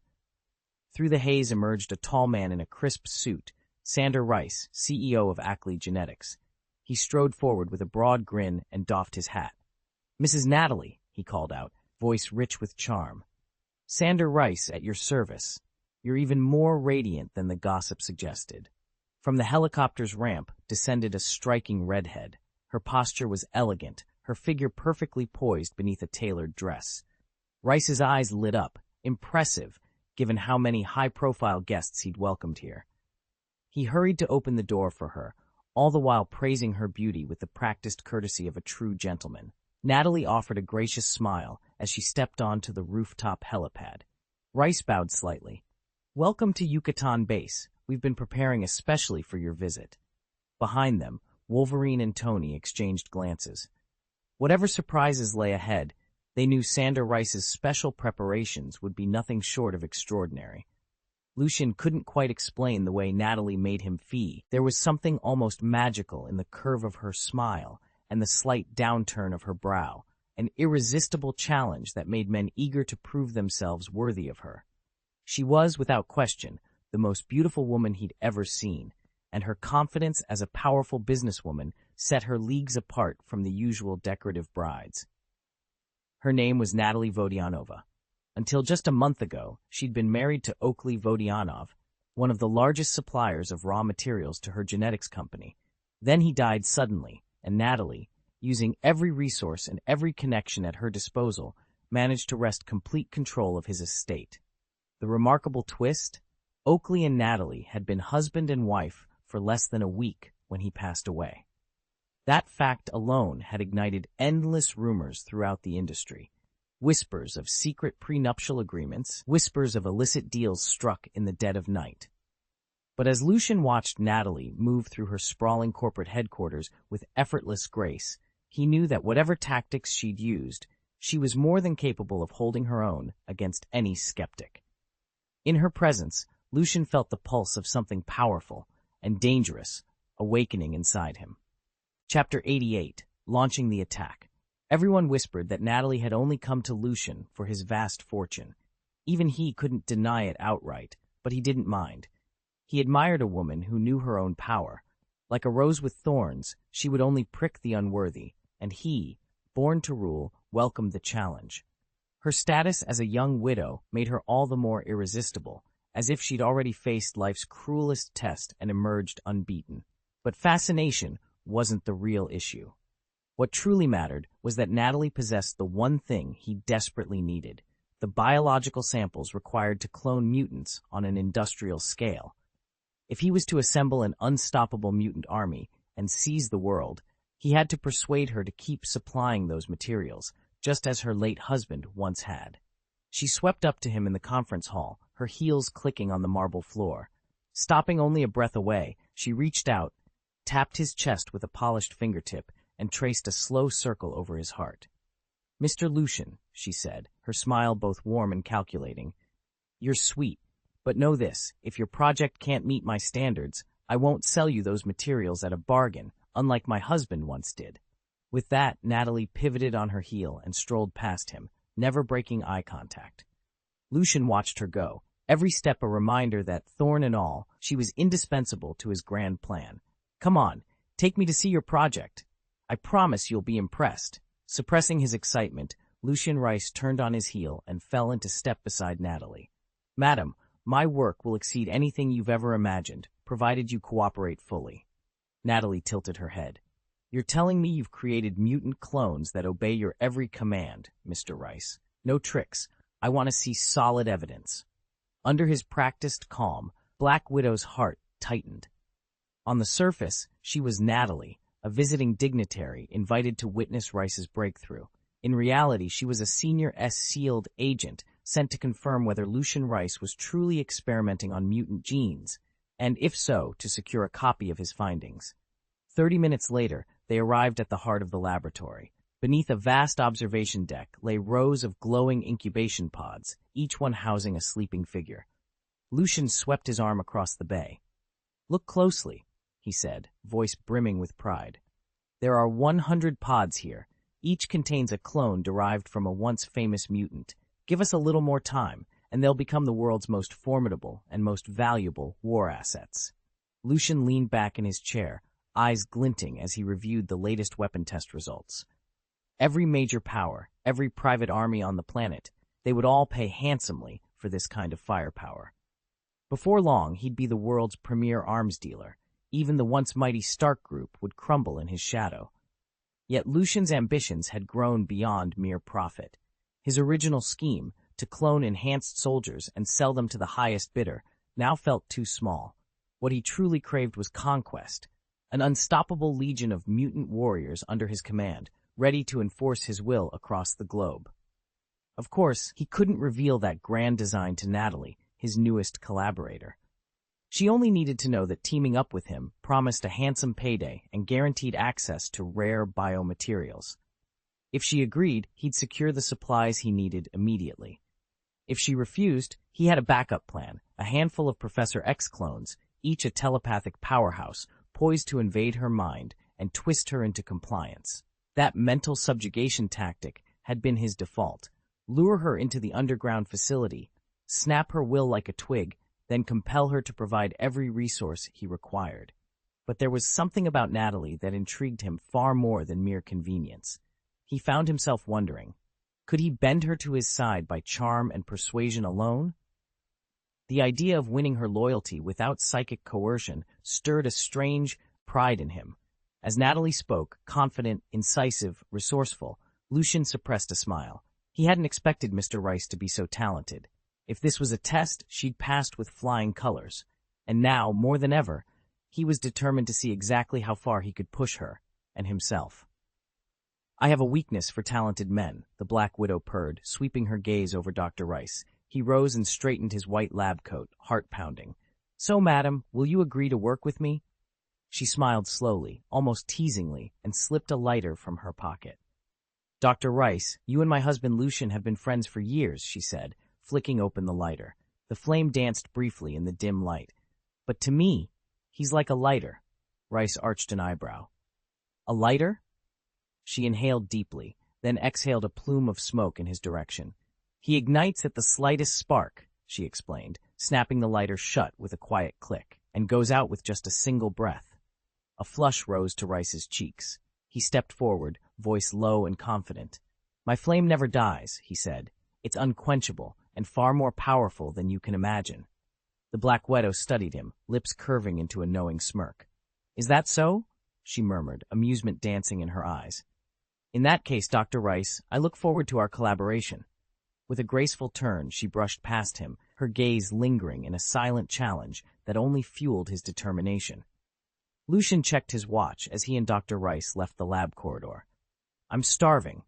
Let's grab lunch first," he said smoothly. He needed to buy time until after dark. Once evening came and he was alone with Rice, he could pressure her for every last bit of data, then slip away in the helicopter he'd spotted on the tarmac. Mission objectives complete. Rice smiled as they reached the mess hall. "Sounds good. We'll finish our tour this afternoon, then have a proper chat tonight." What she didn't know was that she had her own scheme. As one of the world's top geneticists, Rice had synthesized a serum capable of triggering mutant-level endurance within hours. She planned to slip it to Lucian after dinner, the flame that never dies, as she liked to call it. Side effects? Undoubtedly severe. But preserving her breakthrough and her reputation was worth any risk. Over lunch, Lucian's practiced charm kept Rice off balance. He peppered her with light questions about her day-to-day work, laughed at her jokes, and let her believe she was in control. By mid-afternoon, under the guise of showing him the rest of the facility, Rice personally escorted him through secure wings of the base. The genomics vault, the high-containment labs, even the armory. Each step was a gift. Lucian's keen eyes memorized camera angles and guard rotations. His pen sketched out corridor layouts in the margins of his notebook. In exchange, he feigned fascination with her equipment, coaxing her into revealing access codes and emergency procedures she'd never divulged to an outsider. By sundown, he had everything he needed: the full research archive, the base's security blueprint, and the exact path to the hangar. Tonight, when Rice thought she had him cornered with her serum, he would copy the drive, board the waiting helicopter, and vanish into the dark. Rice believed she was preparing the perfect ambush. Lucian knew better. The real surprise would be slipping out under her nose and completing his mission before she ever realized what hit her. Lucian remembered one of Sandor Rice's earlier experiments all too well. The scientist had tried using a Mexican woman as a surrogate, implanting mutant genes so that she'd give birth to a new generation of mutants. The experiment had failed. Those children proved impossible to control. A small band of them had escaped and remained at large ever since. Now, as Black Widow and Rice prepared to tour the rest of the compound, the thrum of an aircraft engine drew their attention. An invisible stealth fighter had just crossed into the facility's airspace. "It's he, Lucian said, ending his tracking spell. He scanned the sprawling complex before him. A large sign over the main entrance read Leukemia Research and Treatment Center. "This is it." He summoned Caliban with a flick of his hand.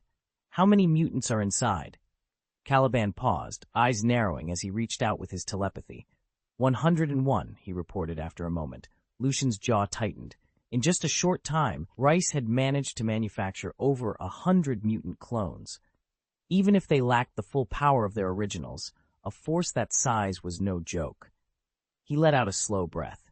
Had they waited any longer to strike, they might have faced 1,000 or 10,000 of these engineered mutants. For now, though, they still had the element of surprise, and Lucian intended to make the most of it. "All right, let's get this started," Lucian ordered.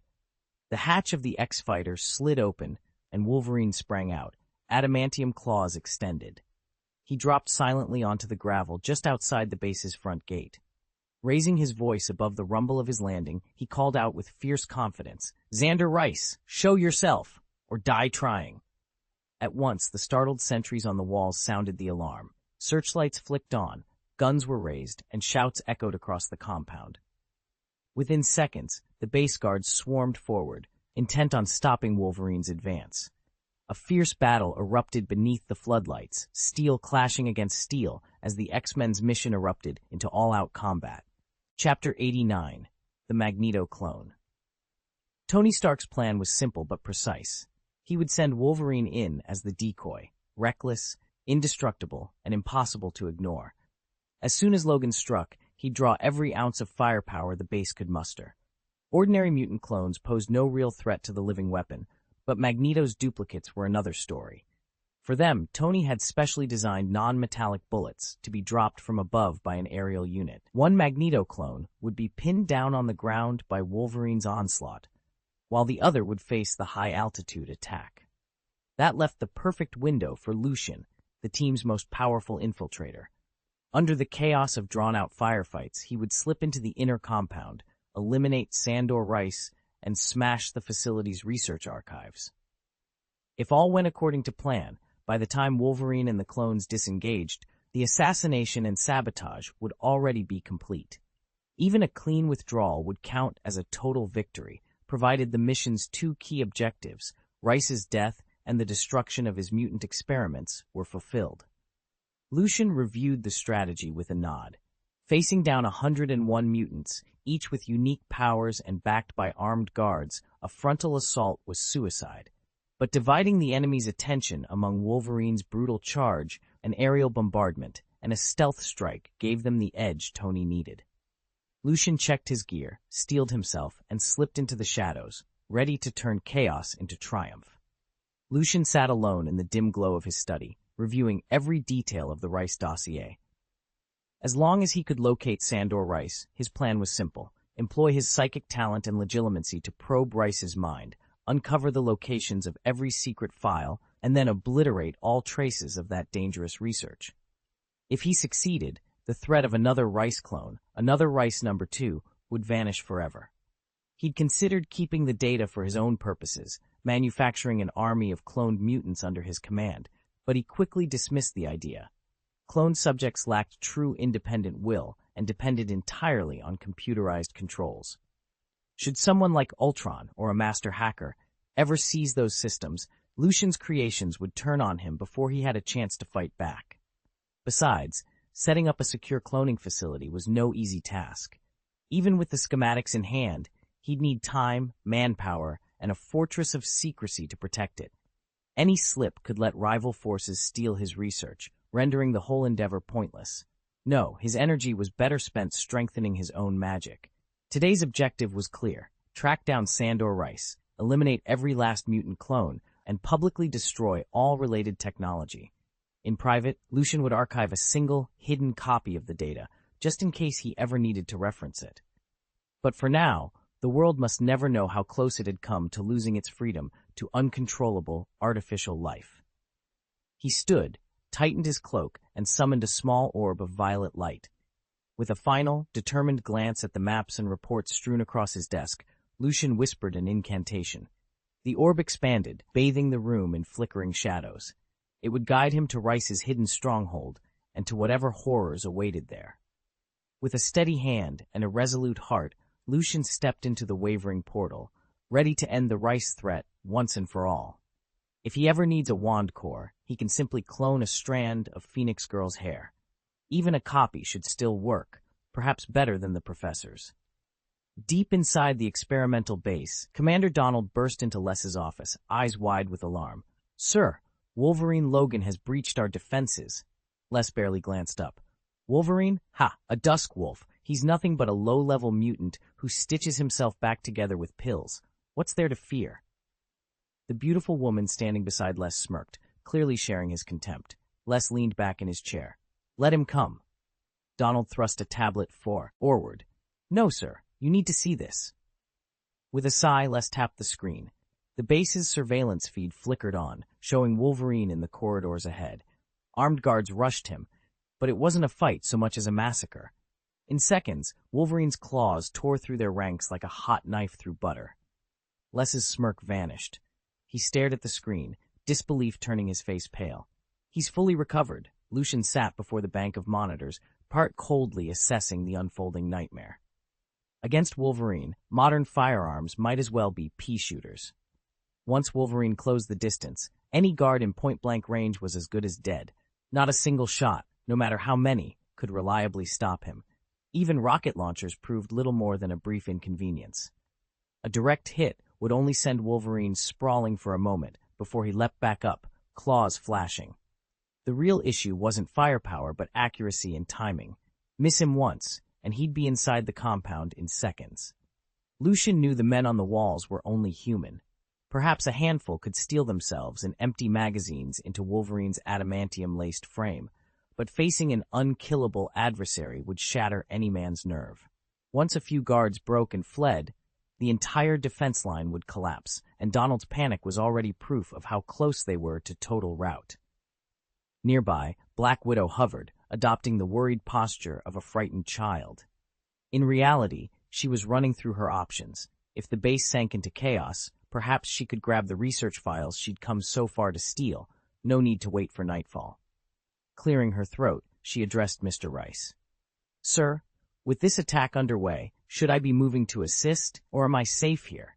Rice gave her a reassuring nod. "Agent Romanova, relax. This is Wolverine's kind of challenge. We've faced worse. You're not at risk. Why don't you go to my quarters and get some rest? I'll handle the situation from here. I'll come to you to discuss our cooperation after I take care of this little problem. Then I'll wait in the conference room." Black Widow let out a low whistle, licked her lips, and followed the guard into Dr. Rice's private office.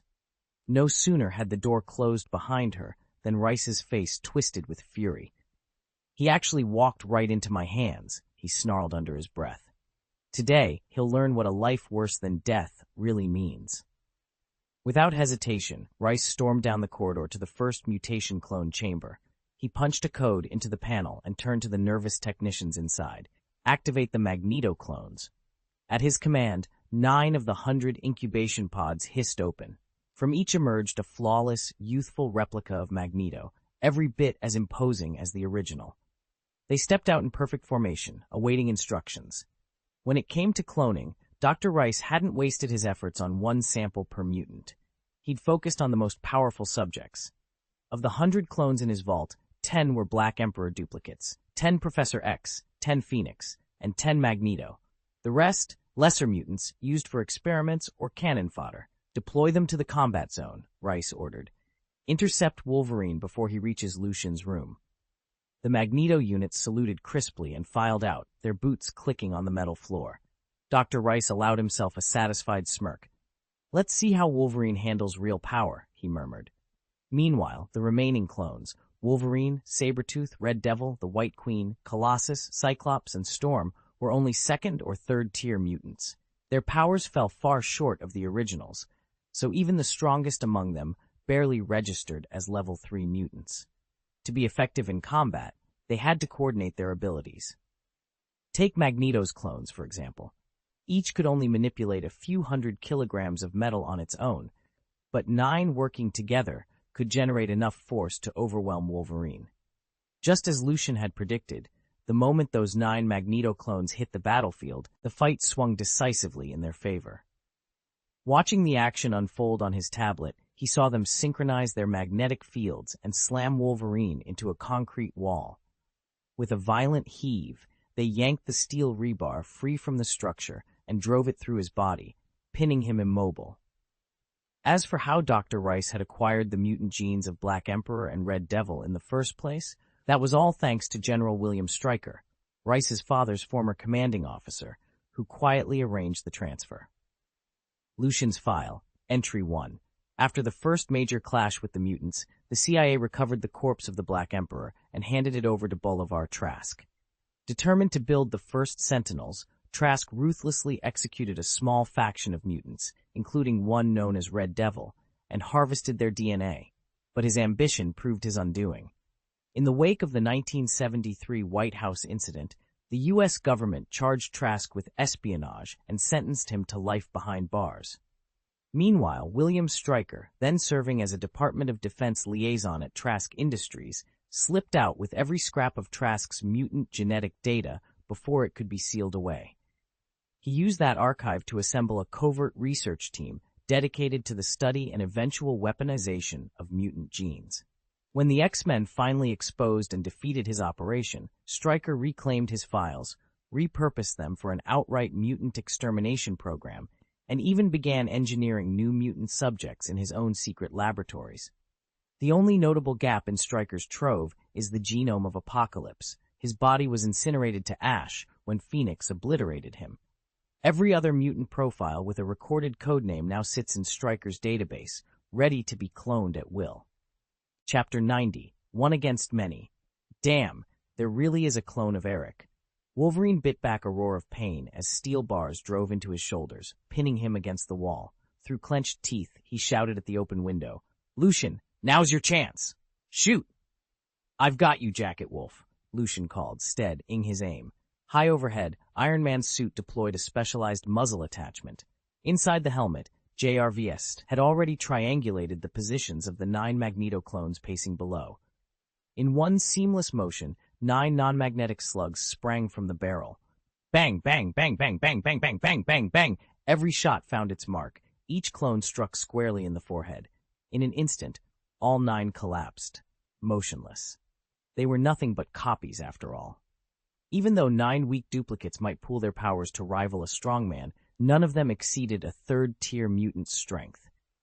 If the real Magneto had been here, Iron Man would never have risked firing such an attack. Eric could have simply wreathed himself in steel and deflected the bullets. But powerless imitations? They didn't stand a chance. Wolverine's breath came in ragged gasps as silence settled over the compound. Blood trickled from his wounds, staining the floor below the bars. He could barely believe what he'd just witnessed. How could this happen? He rasped. Lucian pressed himself against the damp corridor wall and watched the monitors in Control Room B. 9 Magneto clones fell under a perfectly synchronized volley of gunfire, each body crumpling in unison. Before he could register what was happening, a reinforced window in the central containment cell shattered inward. A copper-toned automaton lunged through the gap, braced its massive arms against the steel bars, and tore them away in seconds. It stepped aside just long enough for Wolverine's taped wrist to snap free.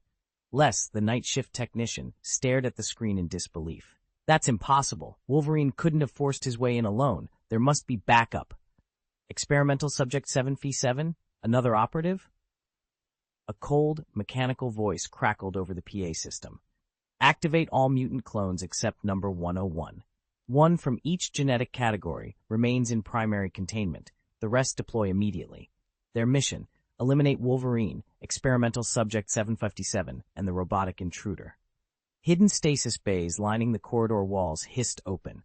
Mutant soldiers, grown from cloned tissue, surged to life and thundered into the halls.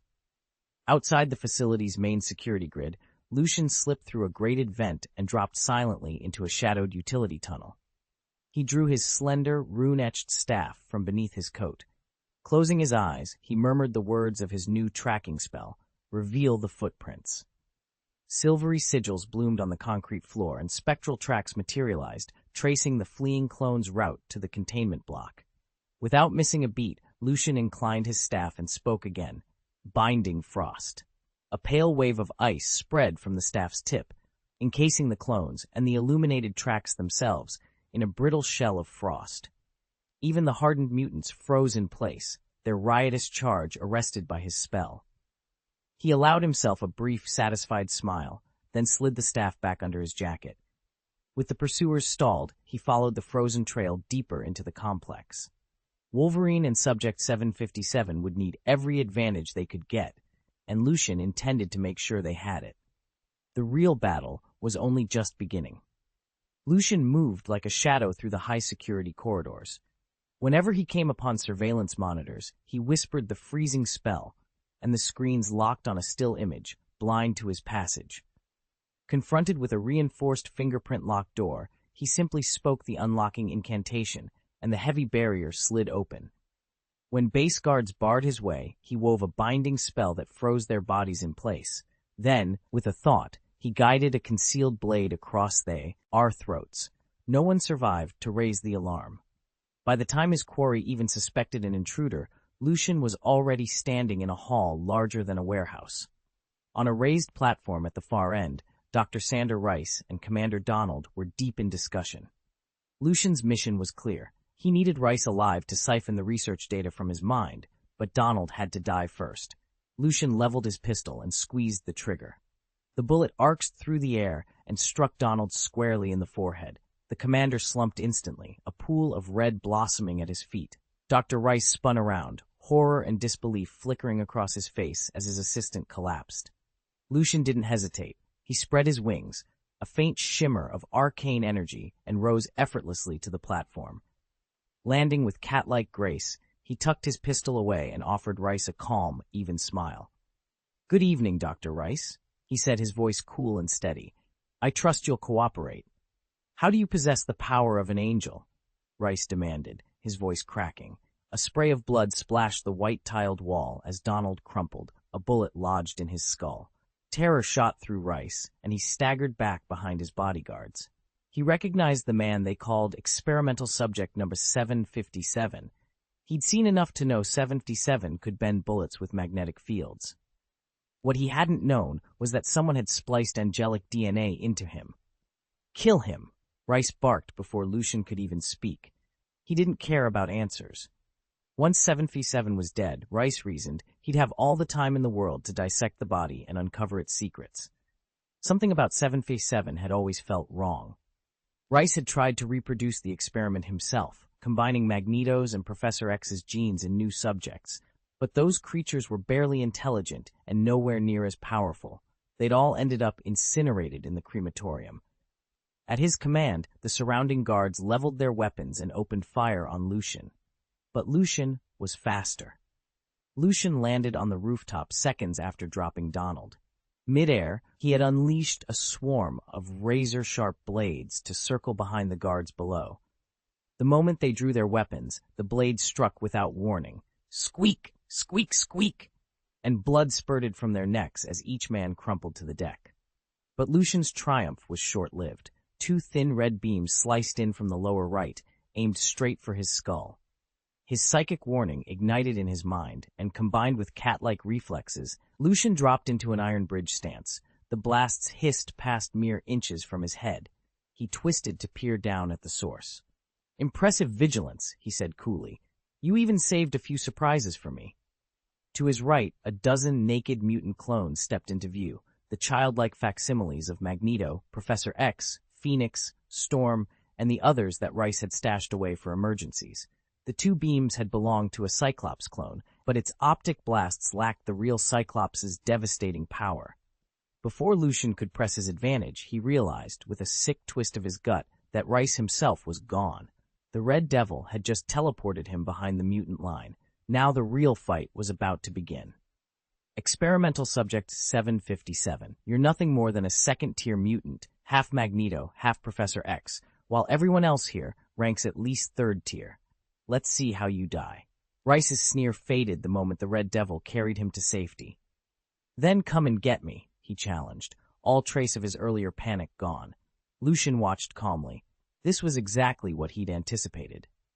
Tony's plan to lure the tiger away from its den had worked perfectly, but Rice wasn't a fool. He'd left a cadre of mutant clones behind to buy himself time. A battle was inevitable. Fortunately, Lucian was supremely confident. Rice's dossier on him covered only basic magnetism and raw telepathy, and the powers of those clones had already proven as weak as Lucian suspected. The beam from the Cyclops imitator had driven the point home. Smoke, screen, Lucian whispered. He swept his hand through the air. Instantly, a roiling cloud of mist billowed out, filling the chamber in seconds. Through the thick haze, Lucian drew his sidearm and fired. The bullet tore through the fog, aiming straight for the spot where the Red Devil had stood moments before. Lucian's first priority was to neutralize the teleporter. If Les got whisked away, he'd waste precious time hunting him down again. In a single breath, Lucian unleashed a thick cloud of smoke. Caught completely off guard, the mutant clones had no time to react, and in the ensuing chaos, the Red Devil collapsed to the floor. Chapter 91. Rice's Final Trump Card. Smoke curled across the battlefield, momentarily cloaking Lucian's position. He snarled, "Wind." But before he could finish the incantation, Storm's clone summoned a roaring gust that scattered the haze like autumn leaves. Immediately, the other mutant replicas sprang into action. Cyclops' crimson optic blast slashed through the gloom. Magneto wrenched iron debris into deadly spears. Phoenix's telekinesis flung concrete slabs like missiles. Firestar's flames licked hungrily at the air, and Iceman froze the ground beneath Lucian's feet. Thanks to his extraordinary physique and lightning-fast reflexes, Lucian slipped, dove, and weaved around every assault, returning fire with merciless accuracy. Each shot found its target, and one clone after another collapsed under his bullets. For a moment, it seemed the tide was turning in his favor. Then, without warning, 3 psychic echoes, Professor X, Phoenix, and the White Queen, locked onto Lucian's mind in perfect unison. He felt the pressure of their combined onslaught crack at his mental defenses. Though Lucian possessed his own telepathic gift and the raw resilience granted by his wizard blood, the triple assault fractured his concentration. His reflexes, once so fluid, now stuttered under the strain. "Armor protection," he roared, thrusting out his left hand. In an instant, strands of magical energy wove together into an iridescent shell around him. The next barrage of lasers, flying iron shards, and scorching fire met that barrier with thunderous force and failed to breach it. Breathing hard, Lucian stood at the center of an unbroken magic shield. For the first time in the clash, he felt a measure of control and the promise of a counterstrike against Rice's ultimate trump card. The armor spell's defense held firm. Lucian raised his pistol again, but the moment he squeezed the trigger, the weapon twisted in his grip. The Magneto clone had abandoned its iron barrage and was now battling him for magnetic control of the gun.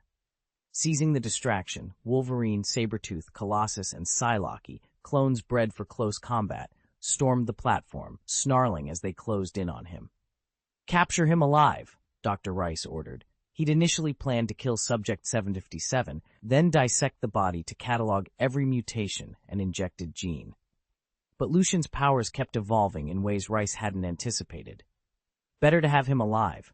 Rice could extract intelligence through coercion and continue his experiments in real time. If future mutants proved as formidable as Lucian, they would become the ultimate weapon, and Rice intended to unlock every secret of their power. Lucian glanced at his chronometer.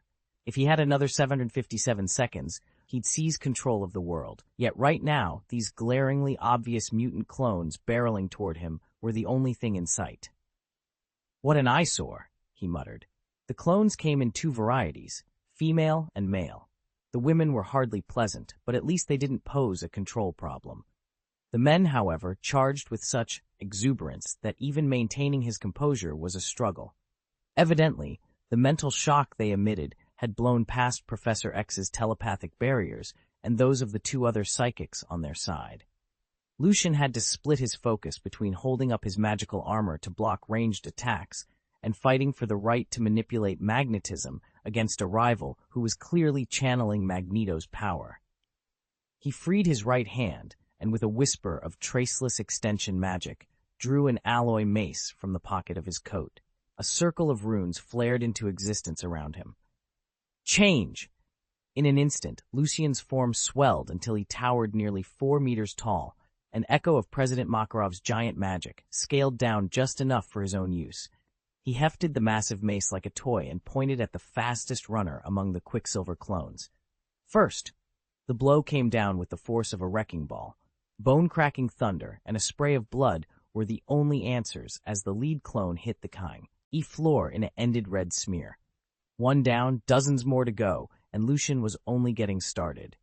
Lucian charged forward as the Quicksilver clone streaked past him. It moved almost too fast to see. Only a faint afterimage betrayed its path, but despite its speed, it still lagged a full notch behind the real thing. Lucian braced himself, swinging his massive enchanted mace in a single thunderous arc. Thanks to his giant magic, Lucian's body was more than just larger. It was stronger, faster, tougher, and sharpened to razor-quick reflexes. His wizard's blood lent him an uncanny resilience and an accelerated healing factor.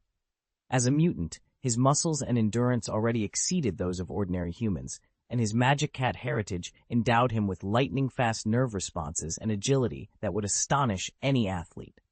All these gifts compounded under the power of giant magic, transforming Lucian into a first-class close combat powerhouse. With a bone-shaking crack, the mace met flesh. The clone's speed couldn't save it. Lucian's enhanced physique overwhelmed its pale afterimages, and the creature shattered under the blow. Without pausing to savor his victory, Lucian swept his mace in a great arc and charged through the scattered foot soldiers arrayed around him. He'd never studied formal martial arts or mastered every weapon in the armory, but he didn't need to. Each swing of his mace carried the full force of his magically augmented strength and cat-like reflexes. Within moments, the last of the attackers crumpled. Lucian stood alone amid the wreckage, breathing hard but unbroken, proof that when wizard's blood, mutant physicality, and magic cat speed collide and amplify through giant magic, raw power can outmatch any skill or training. And if more clones ever appeared, their combined physiques would only magnify that terrifying advantage. Lucian's greatest assets were his raw strength and blinding speed. He'd chosen the heavy alloy mace for its brutal simplicity and unmatched lethality. One well-placed blow could fell an ordinary man instantly.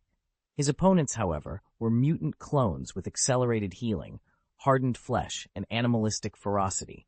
Even so, they were inferior copies, missing the original's reflexes and resilience. Lucian moved like a storm through them. A single swing of his mace shattered bone and sinew. Even the Psylocke-type clones, deadly in offense though flimsy in defense, fell beneath his blows in a heartbeat. Rather than chase down every last straggler, Lucian paused and murmured the words of an air spell. Luminous wings unfurled from his back, feathers of crackling energy glowing silver-white. With a powerful thrust, he launched himself skyward, then arced toward the mutant ranks, firing spells and projectiles from a distance. Their armor wards flared at his approach, but Lucian paid them no heed. He descended in one crushing landing, mace whistling through the air. 3 clones barely had time to raise shields before he pulverized them against the ground. The true prize, though, was the Magneto clone, the laboratory's twisted competitor for the mastery of magnetism. With a sharp gesture, Lucian suppressed the clone's field, stripping away his only defense against metal. Then, with a savage roar, he swung the mace in a downward arc, smashing the clone's skull into his own midsection. Bones crushed, the clone went limp, and Lucian rose once more, unchallenged atop the wreckage of flesh and steel. After the Magneto clone was taken out of the fight, Lucian's mastery of magnetism snapped back into place. In an instant, razor-sharp steel blades burst from the lining of his sleeves, whirling through the air to join the battle. The mutants specializing in long-range assaults rapidly fell back, their numbers dwindling, their firepower all but silenced. Abandoning his defensive armor spell altogether, Lucian shifted into full offensive mode, weaving magic, martial prowess, and mutant ability in perfect unison. Even the melee clones who surged forward to reinforce the front lines were swept aside. First, he immobilized them with a globe of binding magic. Then, as they struggled futilely, he struck them down with his spinning mace and honed blades. A few scattered optic blasts, Cyclops-style laser beams, still managed to reach him, but each one shattered helplessly against the reinforced field that had grown stronger when he enlarged his power signature. From Les's vantage point, the battlefield was shrinking into chaos. Mutant after mutant collapsed, and panic flickered in Les's eyes. "You, over there!" he barked at the last handful of clones guarding his flank. "Go, help them." Before they could obey, Les bolted for the incubator's control room. His heart pounded. He had only one remaining ace in the hole, clone number 101. He'd created it for experimentation, and always planned to terminate it afterward. Now, however, it was his only hope for a counterattack. As the heavy steel doors hissed open, Les vanished inside, praying his final creation wouldn't let him down. Lucian saw Rice slipping toward the rear exit. He swung his heavy mace in a wide arc, cleaving through the regenerating Wolverine and saber-toothed clones that had been dogging his heels. With his free hand raised, he shouted, "Petrify all!" A beam of sapphire magic shot from his palm, streaking toward Rice. But the spell never reached its mark. A hulking clone materialized between them, its features eerily calm as it absorbed the binding magic against its chest. Instead of freezing in place, the brute simply grinned and lunged. Lucian braced himself and brought the mace crashing down, but the moment it struck, all its force vanished. The clone's flesh seemed to drink in the impact. A jarring backlash threatened to wrench the weapon from Lucian's grasp. Recognition flashed across his eyes. Sebastian Shaw's Black King clone. He didn't hesitate. Confusion. A violet haze enveloped the clone's gaze, scrambling its thoughts and nullifying its mutant powers. Disoriented, the clone faltered. In an instant, Lucian drew a thin dagger. With a single, ruthless slash across the throat, he cut off the creature's last chance to recover. It crumpled to the floor, lifeless. With the unexpected threat vanquished, Lucian turned his attention back to Rice. The path to escape lay open, if Rice still dared to run. Chapter 92. Tracking the Black Widow. The Black King clone isn't just any mutant duplicate. He's in a league of his own. He can absorb every form of energy directed at him, technological bombs, missiles, even nuclear warheads, not to mention physical blows or magical assaults, and then convert that stored power into devastating counterstrikes. Such an ability makes him nigh untouchable. Yet he has a flaw. He's vulnerable to psychic attack. Centuries ago, anticipating this weakness, he crafted a telepathy-blocking helmet. That very design would later become the iconic headgear worn by the original Magneto. Without that helmet, he's entirely defenseless against Professor X's mind, completely open to psychic domination. With it, on the other hand, danger follows anyone bold enough to challenge him. This particular clone, however, never acquired the helmet. Lucian's telepathy isn't strong enough to pin the Black King outright, and he hasn't mastered cruel spells like the Imperious Curse, but he does know the confusion charm. Unlike true mind control, confusion magic doesn't seize a victim's will. It clouds their thoughts, leaving them dazed and trance-like. It's the best shot Lucian has at stalling the clone long enough to take him down. Lucian let out a quiet chuckle as he assessed the Black Emperor clone before him. He could feel the vast gulf between this pale imitation and the true Black Emperor's capacity to absorb magic. One or two more crushing blows from his enchanted mace would likely shatter it, but that felt like overkill. He might as well strip away the confusion charm and finish this quickly. "Collapse," he murmured, and a ripple of dark energy shot from his outstretched hand toward Rice. The spell, however, misfired. Professor X's younger clone darted into its path and took it full force. Lacking any true mastery over arcane forces, the clone crumpled to the stone floor, utterly spent. Lucian had originally planned to kill the duplicate on the spot, but an idea struck him suddenly. He knelt and scooped up the unconscious clone in his arms. If his memory served, the real Professor X possessed the uncanny ability to transfer his consciousness from one body to another. After Phoenix Girl had slain him, His mind had leapt into his twin brother's comatose form. By that logic, this fresh, unburdened clone, untouched by years of neural conditioning, should find it even easier to shift his awareness into a new vessel. Eyes gleaming with anticipation, Lucian rose. In this fallen clone lay the key to bringing Professor X back, and with him, the untapped potential that might tip the balance of their entire world. Lucian closed his eyes and flexed his fingers, marveling at the strength coursing through his new body. He'd never be a fourth-level mutant. His genetics simply couldn't support it. But at least he was young, healthy, and free of the wheelchair that had once defined him. In time, that alone would serve him far better when the age of superpowered academies arrived. "Collapse!" he roared, calling down his magic for the third time. Instantly, a mutant clone flickered into existence before him. Programmed by Rice with one unbreakable directive to shield him from all danger, each clone obediently flung itself into Lucian's wards, no matter how lethal the strike. One by one, they disintegrated in bursts of light and ash, utterly devoted to Rice's safety. Rice hovered over the nutrient injection console, excitement dancing in his eyes. As another clone collapsed, his grin widened. "I must admit, Lucian, your talents exceed my expectations. But all this flair won't save you. I have the perfect solution. I'll strip you of your powers and render you ordinary. Then I'll dissect your very essence and splice your abilities into countless stronger clones, an unstoppable army to conquer the world in my name." He slammed a crimson button on the console. Tubes hissed to life, drawing a glowing serum from the vats and feeding it straight into Lucian's veins through the sealed chamber ports. Lucian's vision swam, the edges of his sight blurring, but he forced himself to rise straight. Fists clenched at his sides, he glanced over at the rapidly bleaching bodies of the clones. "Ordinary, you say?"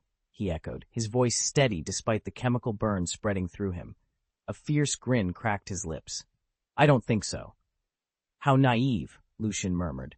With a single blow, he pulverized the Phoenix clone before him into nothing more than bloody scraps. Then he sliced a lock of her fiery hair with his blade and tucked it into his pocket. Perfect raw material for a wand core, and far more convenient than returning to the lab to start cloning all over again. He'd anticipated Rice's last desperate gambit. That secret weapon had felled countless mutants, some as powerful as the true Black King, even Magneto or Professor X, yet it was utterly useless against Lucian. As expected, when Rice slammed his hand down on the control panel, a hidden nutrient chamber rose slowly from the center of the hall. The hatch opened with a hiss, and inside stood a small, bald boy. The instant the boy appeared, Lucian felt his magnetic fields collapse and his telepathic link snap shut. A mutant leech clone, he realized. This child bore no offensive power of his own, but his mere presence nullified every mutant ability around him, even those of 4th and 5th level subjects. In the world of mutants, he was both nemesis and cure, a living antidote to their very existence. Lucian stood amid the shattered pillars of the grand chamber, his gaze cold and unflinching. "Not every mutant welcomes the power they've been given," he said quietly. "Experimental subject number 757, Les, you may be extraordinary, but without your gifts, you're just another man." At that moment, a squad of armored guards burst through the heavy doors. Relief flickered in Les's eyes, as if help had finally arrived. Lucian didn't hesitate. He hefted his alloy mace and hurled it in a wide arc. The first 2 guards collapsed where they stood, the rest staggered backward in shock. Lucian murmured to himself, "If this nullification spell really robbed me of my strength, I'd be back to child's size by now. Funny, I've never needed mutant powers to fight." He drew his alloy longsword with a fluid motion. A pulse of arcane energy rippled along the blade, and with a single swing he froze the remaining guards and their mutant clones solid. Walking through them, he dealt swift, silent death. When the last creature crumbled to the floor, Lucian sheathed his sword and strode toward Les, who was pressed against a fallen column, trembling. "Les," he said, voice calm and commanding, "we don't have to be enemies. Join me. Together we could seize this world from those who would misuse it." Les's lips curled into a bitter grin. "You know nothing about real power." With that, she thrust her hands forward, and the air around her shimmered green. From the ground rose a colossal form, a towering giant of living emerald light, every step cracking marble beneath its feet. Lucian's ring glowed softly. A single, crystalline chime rang out as he whispered, "Legilimency." Instantly, the giant flickered and dissolved like mist in sunlight. Les staggered back, her concentration broken, her creation gone. He slid the ring back onto his finger and met her gaze with an unreadable expression. "Just your mutant clones, Les," he said quietly. "Is that really enough to conquer the world?" Lucian paced the length of the lab, glancing at the console where Iron Man's schematics flickered. "Forget about the others for now," he said. "Let Stark run his own tests. Maybe JRVS can infiltrate their control network and override these mutant clones." He turned to Rice, who hovered nervously beside a row of armed guards. "Mrs. Natalie, she isn't the Black Widow, is she?" A heavy silence followed. Lucian's mind replayed the memories he just extracted from Rice's mind. Natalie moving through S.H.I.E.L.D. facilities with the same lethal grace as the legendary spy. He clenched his fists. If S.H.I.E.L.D's noticed Rice's work on mutant genes, they'll mow V in fast. We can't let Black Widow get her hands on any research data. Without another word, Lucian raised his hand. The grenades affixed to the guards' belts detonated in unison, ripping through the hall with a thunderous roar. Dust and debris filled the air as he charged toward the secure data vault where Rice stored every file on his experiments. If Mrs. Natalie really was the Black Widow, Lucian knew she would have used the explosion as a diversion to slip inside and snatch the data. Once that technology fell into S.H.I.E.L.'s, or worse, Hydra's hands, Rice's little project would be dwarfed by the world's most formidable intelligence agencies. Bursting into the data room, Lucian found only emptiness. The targets, the drives, all gone. He scanned the shattered consoles, frustration and adrenaline mixing in his veins. "Not here," he muttered. Did she fail, or did she succeed? He paused, considering his next move. Hunting down Natalie could wait. First, he had to figure out where the stolen research had gone, and how to reclaim it before it was too late. Lucian worked quickly. First, he copied every shred of technical data from the Rice laboratory onto his portable drive. Design schematics, encrypted research files, everything. Once the backup was complete, he initiated a self-destruct sequence that obliterated the entire data room. With the evidence secured and the chamber reduced to smoldering wreckage, he stepped back and whispered the tracking incantation under his breath. "Footprints. Show yourselves." In that instant, Lucian's mind shifted away from Sandor Rice and locked onto a new quarry. Natasha Romanoff, the woman known throughout the covert world as the Black Widow. Before him, faintly glowing footprints materialized, tracing a winding path out of the ruined data vault and disappearing into the corridor's shadows. Lucian sheathed his drive, squared his shoulders, and followed the spectral trail into the unknown. Chapter 93. Feels good. Black Widow slipped into her black, form-fitting combat uniform and climbed aboard the rooftop helicopter. The whir of the rotors picked up a steady rhythm as she lifted off, clutching the stolen research files to her chest. Today's haul was more than she'd dared hope for. Blue Rain's cloned mutant weapons project, the resuscitated Wolverine, and even the secret colony of mutant children hidden in New York. Now it was time to get it all back to S.H.I.E.L.D. "Hawkeye," she radioed as she guided the chopper over the edge of the roof. "Take your team in and secure the mess in the base. Don't let anything or anyone slip through." But before the helicopter could clear the rooftop, a dazzling figure burst onto the landing pad. White, feathered wings unfurled behind him in a sudden breeze. "Flavie!" Black Widow hissed. Above her, barely 10 feet away, Lucian hovered in midair. His eyes glowed silver beneath the hood of his leather cloak. He raised one hand, murmuring arcane words to himself. Before she could react, he unleashed his magic on the helicopter's rotor assembly. A chime of strange, shifting metal echoed across the roof. One by one, the rotor bearings hardened and lengthened, twisting into massive stone boulders. The blades seized up instantly. Black Widow's escape vehicle shuddered violently, lost all lift, and slammed back onto the pad. The impact rattled Black Widow against the bulkhead. The rotors stilled. She lay there for a moment, stunned, as the engines wound down to silence. Lucian drifted closer, his wings folding neatly behind him. He grinned, though there was no warmth in his expression. "I couldn't transform the entire chopper," he called out, voice calm and measured, "but a single bearing was all I needed." Below, Hawkeye's team surged up the stairwell, weapons raised. Black Widow hauled herself to a crouch, clutching the data drive in one hand. As the first agent reached the roof, she prepared to fight her way free, because she would never allow her quarry to slip from S-Shield's grasp. Lucian crouched on the helicopter's skidding landing skids, watching the rotor blades sputter. A precision machine needs only one faulty component to fail. He'd ensured this craft would never make it back. Below him, Natasha Romanoff, Black Widow herself, registered the trouble before the pilot lost control. She leapt cleanly to the adjacent rooftop, rolling to absorb the impact as the helicopter slammed down behind her in a thunderous crash. Twisting metal exploded into flame and shrapnel, but the Widow didn't pause. Lucian sprang after her, a streak of motion against the smoke-dark sky. He intercepted her at the edge of the rooftop, arms braced like an immovable barricade. "Natasha Romanoff," he said evenly, "the files you stole, hand them over." She froze, sizing him up. "You're not S-Shield," she observed, voice cool. "You're with Wolverine, aren't you?" Lucian gave a curt nod. "James and I both want the same outcome. Rice's research cannot survive this operation. Our orders: retrieve the data, then eliminate every trace, hers included." A distant series of explosions rocked the compound below. The base invasion was far from over. Rice was too preoccupied fighting her own battles to notice a single data breach, much less trace it back to its source. Even if she did, she'd have no idea who'd taken it. With the city's fate hinging on these stolen files, there was no margin for error. Natasha's dark eyes flicked toward the smoke-choked horizon. Above the din of war, two of S-Shield's deadliest operatives weighed trust against duty, an imminent betrayal. Lucian hovered in the air, wings unfurled, his eyes glowing with determination.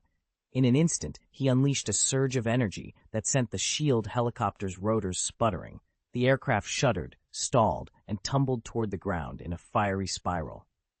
On the wreckage-strewn tarmac stood Natasha Romanoff, Black Widow, arms crossed, a sleek data drive clutched in her hand. Lucian landed lightly, dust kicking up around him. "We want the same thing," he said, voice low but unyielding. "Turn over your research data on mutant cloning. That technology must be destroyed. If Rice's operation falls today, another will rise tomorrow unless you stop it for good." Natasha shook her head. "I can't make that call. My orders are to deliver these files to Director Fury. He'll decide whether they're destroyed or archived. But believe me, S-Shield's only concern is protecting the world. If you doubt that, you're free to report to Wolverine and take these files straight to the Triskelion. Fury will give you the answer you need." Lucian's lips curved into a thin, cold smile. "So you refuse. Very well." He raised a hand, summoning a faint, blue light that crackled around his fingertips. "Sleep." The air around Natasha shimmered as he released the spell. But Black Widow wasn't any ordinary agent. Years of Red Room enhancements had honed her reflexes, strength, and resilience to superhuman levels. As the wave of Lucian's energy rippled outward, she vanished in a flash, already spinning behind him, her gauntleted fist rocketing toward his jaw. Lucian barely had time to register the movement before impact jolted through him. He staggered, wings trembling, realizing that bringing her down would be far more difficult than he'd anticipated. Lucian's eyes narrowed. The instant Black Widow saw his hand arc upward, she spun aside, narrowly evading the crackling bolt of arcane energy. From her forearm gauntlet, she unleashed a miniature shock device, 30,000 volts of raw electricity crackling around its metal frame. "Nice reaction," Lucian murmured, lips quirking into a half-smile, but ultimately pointless. With a subtle flex of his will, he tapped into his electromagnetic gift and seized the hurtling projectile. Metal bent to his command, and the device reversed its flight in an instant. Black Widow's confident smirk faltered. She twisted her body with preternatural grace, dipping low to dodge the returning weapon, but Lucian held absolute control. Defying every expectation of momentum or trajectory, the little device whipped through the air and slammed against her chest, its electrical energy poised to erupt on contact. 30,000 volts of electricity surged through the microshock device. Black Widow's body convulsed as the current threw her to the floor. "I warned you to hand it over," Lucian said coolly, "but you wouldn't listen. Now the boss demands punishment." He crouched beside her, a slow smile playing at his lips. As Widow writhed on the ground, he slipped his hand into the hidden inner pocket of his tights and drew out a tiny USB drive. "Such a neat little package," he murmured, turning it over between his fingers. Then, with a playful snap, he crushed it to bits under his thumb. Still twitching, Black Widow struggled to push herself up. Lucian rose to his full height and pointed directly at her. "No more memories," he declared. "I'm going to wipe your mind clean and rewrite it." He spoke the incantations for the forgetting curse and the memory alteration spell in a calm, measured tone. He knew these charms were imperfect. Agents like her had rigorous training and minds as sharp as blades, but that wouldn't stop him from trying. Lucian leaned back against the cool stone of the school's courtyard wall, running through the scraps of memory one last time. Something about them didn't add up. Little inconsistencies that tugged at him every time he recalled the mission. A dropped phrase here, a blurred detail there. But he shook his head. He didn't care. As long as no one uncovered anything serious in the next few days, it wouldn't matter. Even if Coulson and Natasha Romanoff managed to wrest back his lost memories with S.H.I.E.L.D.'s techniques, it wouldn't derail his plans. He had a new focus now. With Les's threat finally neutralized, Lucian intended to retreat into strict isolation, pouring every spare hour into mastering his magic. He would barely set foot outside these grounds. If S.H.I.E.L.D. wanted to find him, their only lead was Tony Stark, and that was a faint one. Tony might still feel loyalty toward Nick Fury, but he had no idea where Lucian and the others were hiding beyond a vague notion that they'd vanished somewhere in New York City. Crucially, Lucian had never told him they'd taken refuge at the mutant school. A sudden gust of wind brought Lucian back to the present. Across the grounds, Natasha, still reeling from their last skirmish, staggered to her feet. Lucian's expression hardened. He couldn't afford any loose ends. With barely a whisper of incantation, he drew on the deep well of his power and cast a simple coma spell. Natasha's eyes fluttered shut. She crumpled to the grass like a rag doll. Lucian was already bending down to scoop her into his arms. Above them, the night sky was alive with chaos. Mutant clones, faceless relentless, had breached the eastern perimeter and were swarming through the old training fields. Their commander, the hulking Dusk Wolf, had fallen moments ago, but their assault showed no sign of abating. Like the unstoppable X-24 hunters Lucian had faced in the past, they treated Les's demise as a mere obstacle, not a victory. Cradling Natasha, Lucian kicked off and soared upward. In minutes, he'd cleared the tree line and spotted Tony Stark's makeshift battleground, flares of repulsor fire, collapsing columns of rock, and a dozen more of those eerie mutant facsimiles pressing in on the Iron Man armor. Lucian's jaw set. Reinforcements were coming, just in time. With a swirl of dark energy beneath his boots, he shot forward, ready to turn the tide. They've had control modules implanted in their bodies. If the controller dies, the subjects keep fighting on their last orders until they collapse. That's why Tony and Wolverine are still locked in combat with swarms of mutant clones. "Lucian, over here. Hurry. I can't hold them off much longer." Tony's voice rang out across the ruin-strewn courtyard. Lucian raced in and skidded to a halt beside them, heart pounding. Wolverine was besieged, pinned beneath a tide of identical foes, claws slashing futilely. Tony's power armor was in shreds, one gauntlet gone, the rest of his suit torn and sparking. He himself staggered, breath ragged against his respirator. "How did it come to this?" Lucian muttered, disbelief and concern warring in his chest. With Wolverine's ferocious close-quarters skill and Tony's devastating ranged firepower, he'd never imagined they'd be pushed into such a corner. Yet, here they stood, barely hanging on as the mutant horde pressed its advantage. Chapter 94, Sigma Lucian. "What's the matter with you?" Lucian snapped. He yanked a Black Widow clone off his shoulder and slammed her to the ground. With a flick of his wrist, he unleashed a barrage of kinetic spells that sent the surrounding mutant doubles flying back, carving out a clear path to Tony. Tony Stark sucked in a breath, tapping anxiously at his chestplate. Unlike Wolverine, who could shrug off even the most brutal assaults, Stark's survival depended entirely on his Iron Man armor.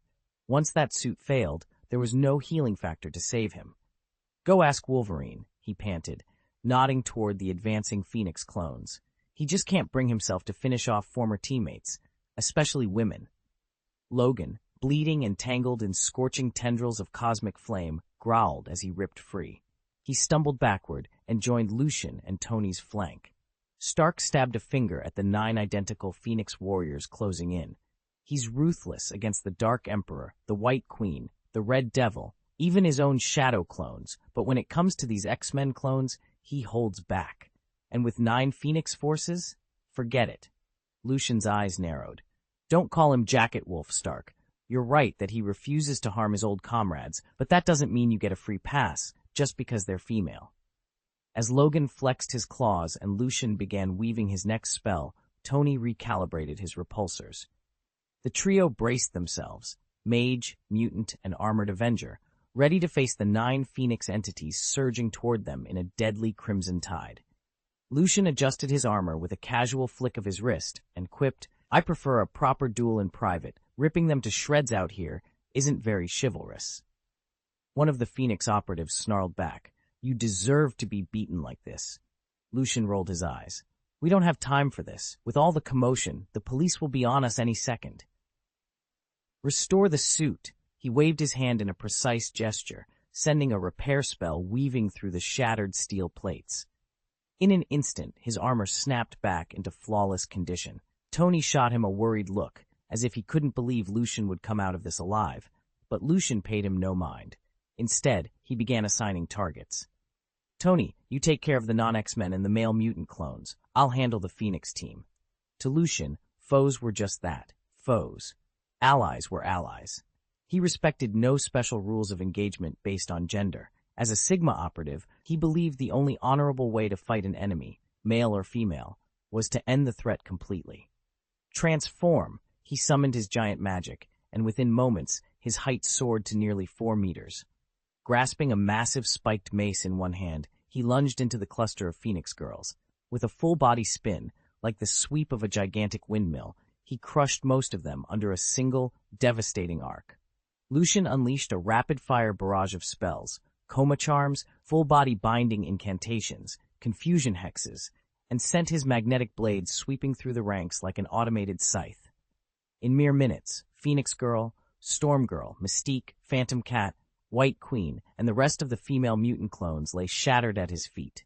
Tony Stark and Wolverine watched, slack-jawed. Part of them recoiled at the sheer brutality. Lucian was dismantling a battalion of beautiful women with unflinching ferocity, but every fiber of their warrior's instinct recognized his raw power. Until now, they'd seen only his energy arcs and clever magical tricks. This was the first time he'd fought with everything he had, and the devastation was absolute. As the last clone collapsed, Tony and Logan moved without hesitation. Tony's armor, freshly repaired, hummed to life. He locked onto a residual energy signature and launched a miniature homing missile, one powerful enough to obliterate a tank, directly at the nearest enemy position. Wolverine gripped his claws, ready to charge. Together, they surged forward to finish the fight. The blast rocked the facility with such force that the Black Emperor's clones never stood a chance. Each one disintegrated the moment the shockwave hit. Logan didn't even lift his claws in defense. Instead, he sprang forward, his adamantium talons rending the few survivors into pieces. After all, these were mere copies. At best, they scraped the lower edge of level 3 power, and without numbers in the thousands, they were never going to overwhelm him. When the dust settled, Tony Stark approached the single figure left unconscious on the scorched concrete. He knelt beside her, curiosity in his eyes. "Is she another mutant clone?" he asked, brushing debris from the woman's crimson hair. Lucian shook his head. "No, that's Natasha Romanoff, Black Widow, S-healed operative. We did her a favor by getting here in time." A wail of sirens rose in the distance, growing louder by the second. Lucian's jaw set. "Police are closing in. We need to vanish now." With that, he gathered the shattered clone remains and tossed them into the still-burning research wing. Then, murmuring an incantation, he cast a descaling spell. In moments, every stain of blood and gore melted away, leaving the charred walls unnaturally clean. Less than a minute later, the first patrol cars screeched to a halt outside. By then, the only trace of the night's carnage was the flickering blaze behind them, and no sign of any intruders. Lucian's mission was clear. He had to stop anyone from harvesting the mutant clone genes for further experiments. Once the last sample was secured, he reverted to his human size, unfurled the broad, feathered wings sprouting from his back, and with Wolverine gripped firmly under one arm and Iron Man nestled against his side, took off toward the hidden X-Fighter, hovering just beyond the research facility's perimeter. Moments later, as Lucian and his allies vanished into the sky, a fleet of Mexican federal police cruisers screeched to a halt outside the now raging institute. Uniformed officers fanned out across the scorch-marked entrance, weapons drawn, lights flashing. "Ma'am," one detective announced, approaching a dazed woman in a singed tactical suit, "you're under arrest. You're suspected of involvement in both the homicide and arson at the Leukemia Research Institute. You will cooperate fully with our investigation." Black Widow, still groggy from the blast, strained against the cold metal cuffs encircling her wrists. The detective's words echoed in her ears as fragmented images flooded her mind, slipping through a side door as Mrs. Natalie, rifling through file cabinets for illicit data, engaging in hand-to-hand combat with security guards, and finally triggering the fire that erupted into a wall of flames. The last thing she remembered was the explosion, then darkness. Now, in the flickering glow of police flashlights, she found herself on the wrong side of the law, her mission blown apart by her own desperate gamble. Lucian's memory of the ambush was so vivid that he could almost feel the sting of cold steel, and yet his hyper-logical mind spotted every flaw. The police uniforms sported the wrong insignias, their formation was all wrong, and the patrol cars looked like outdated models. This wasn't real. It was a simulation, or something very like one. Lucian narrowed his eyes. First priority, neutralize the police. He shifted his weight, baiting the nearest officer into striking range. In a single fluid motion, Lucian drove an elbow into the man's ribs, sending him sprawling. He rifled through the fallen cop's pockets, found the handcuff keys, and clicked open his restraints. A swift kick splintered the cruiser's door, and Lucian vaulted into the passenger seat of the next car over. With deft fingers, he hot-wired the ignition, peeled away from the curb, and disappeared into the night. Now, with the threat behind him, he could alert headquarters. Not far away, Tony Stark's condition was far more real. After their last skirmish, his armor was critically low on power. He couldn't sustain flight. Lucian, had escorted him back to the Alibu mansion in an X-Fighter, touching down on the lawn under the moonlight. Once Tony was safely in his lab, Lucian and the rest of the team climbed back aboard the jet and set course for the Xavier Institute. By the time they landed, Lucian was already heading for Professor Xavier's study. He laid out a concise debrief of the mission, what had gone right, what had gone sideways, and then drew a small stasis pod from beneath his coat. Inside lay a younger clone of Charles Xavier, its psychic field dormant but intact. He faced the wheelchair-bound professor and asked quietly, "Charles, can you transfer your mind into this body?" Charles Xavier studied the pod for a long moment, fingers steepled beneath his chin. Finally, he sighed. "The transfer is entirely possible," he said softly, "but I'm not sure I'm ready to become that man again." Lucian stood at the edge of the courtyard, watching the students pour from class to class. Memories he'd fought so hard to forget came back in a rush, and with them a single crushing thought: I was supposed to die. Instead, here he was, alive only because these kids still needed a teacher. "Lucian," Professor Charles Xavier said softly, approaching him, "you can't give up now. Your life still matters, to them and to all of us." Before Lucian could answer, Wolverine strode up and gripped Xavier's shoulder. "Charles, spare us the sermon," he growled. "Lucian's got every right to feel worn out, but he's strong. With a healthy body, he can teach these kids properly. In your present condition, you're half asleep after one lesson." Logan turned on Lucian, eyes blazing. "If you want to make amends, living is the only way forward. Death's just running away, and you know that better than anyone." Xavier closed his eyes, exhaustion and resolve warring on his face. At last he sighed and nodded. "You're right, Logan. I'll transfer my consciousness into the new clone. A younger body will give me the strength I need to teach and to protect." Lucian exhaled, letting the tension drain from his shoulders. The future was far from certain, but for the first time in days, hope felt real and within reach. Chapter 95, Divine Sword, Shadowless Curse. That night, Lucian stepped into the dimly lit Cerebro chamber and found Professor Xavier poring over readouts.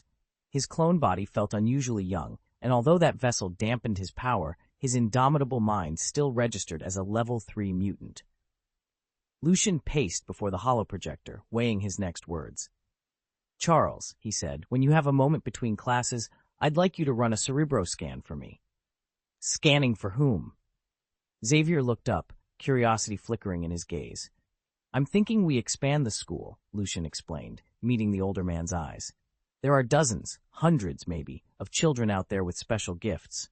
Let's find them, invite them here, and give them the same support we offer our current students."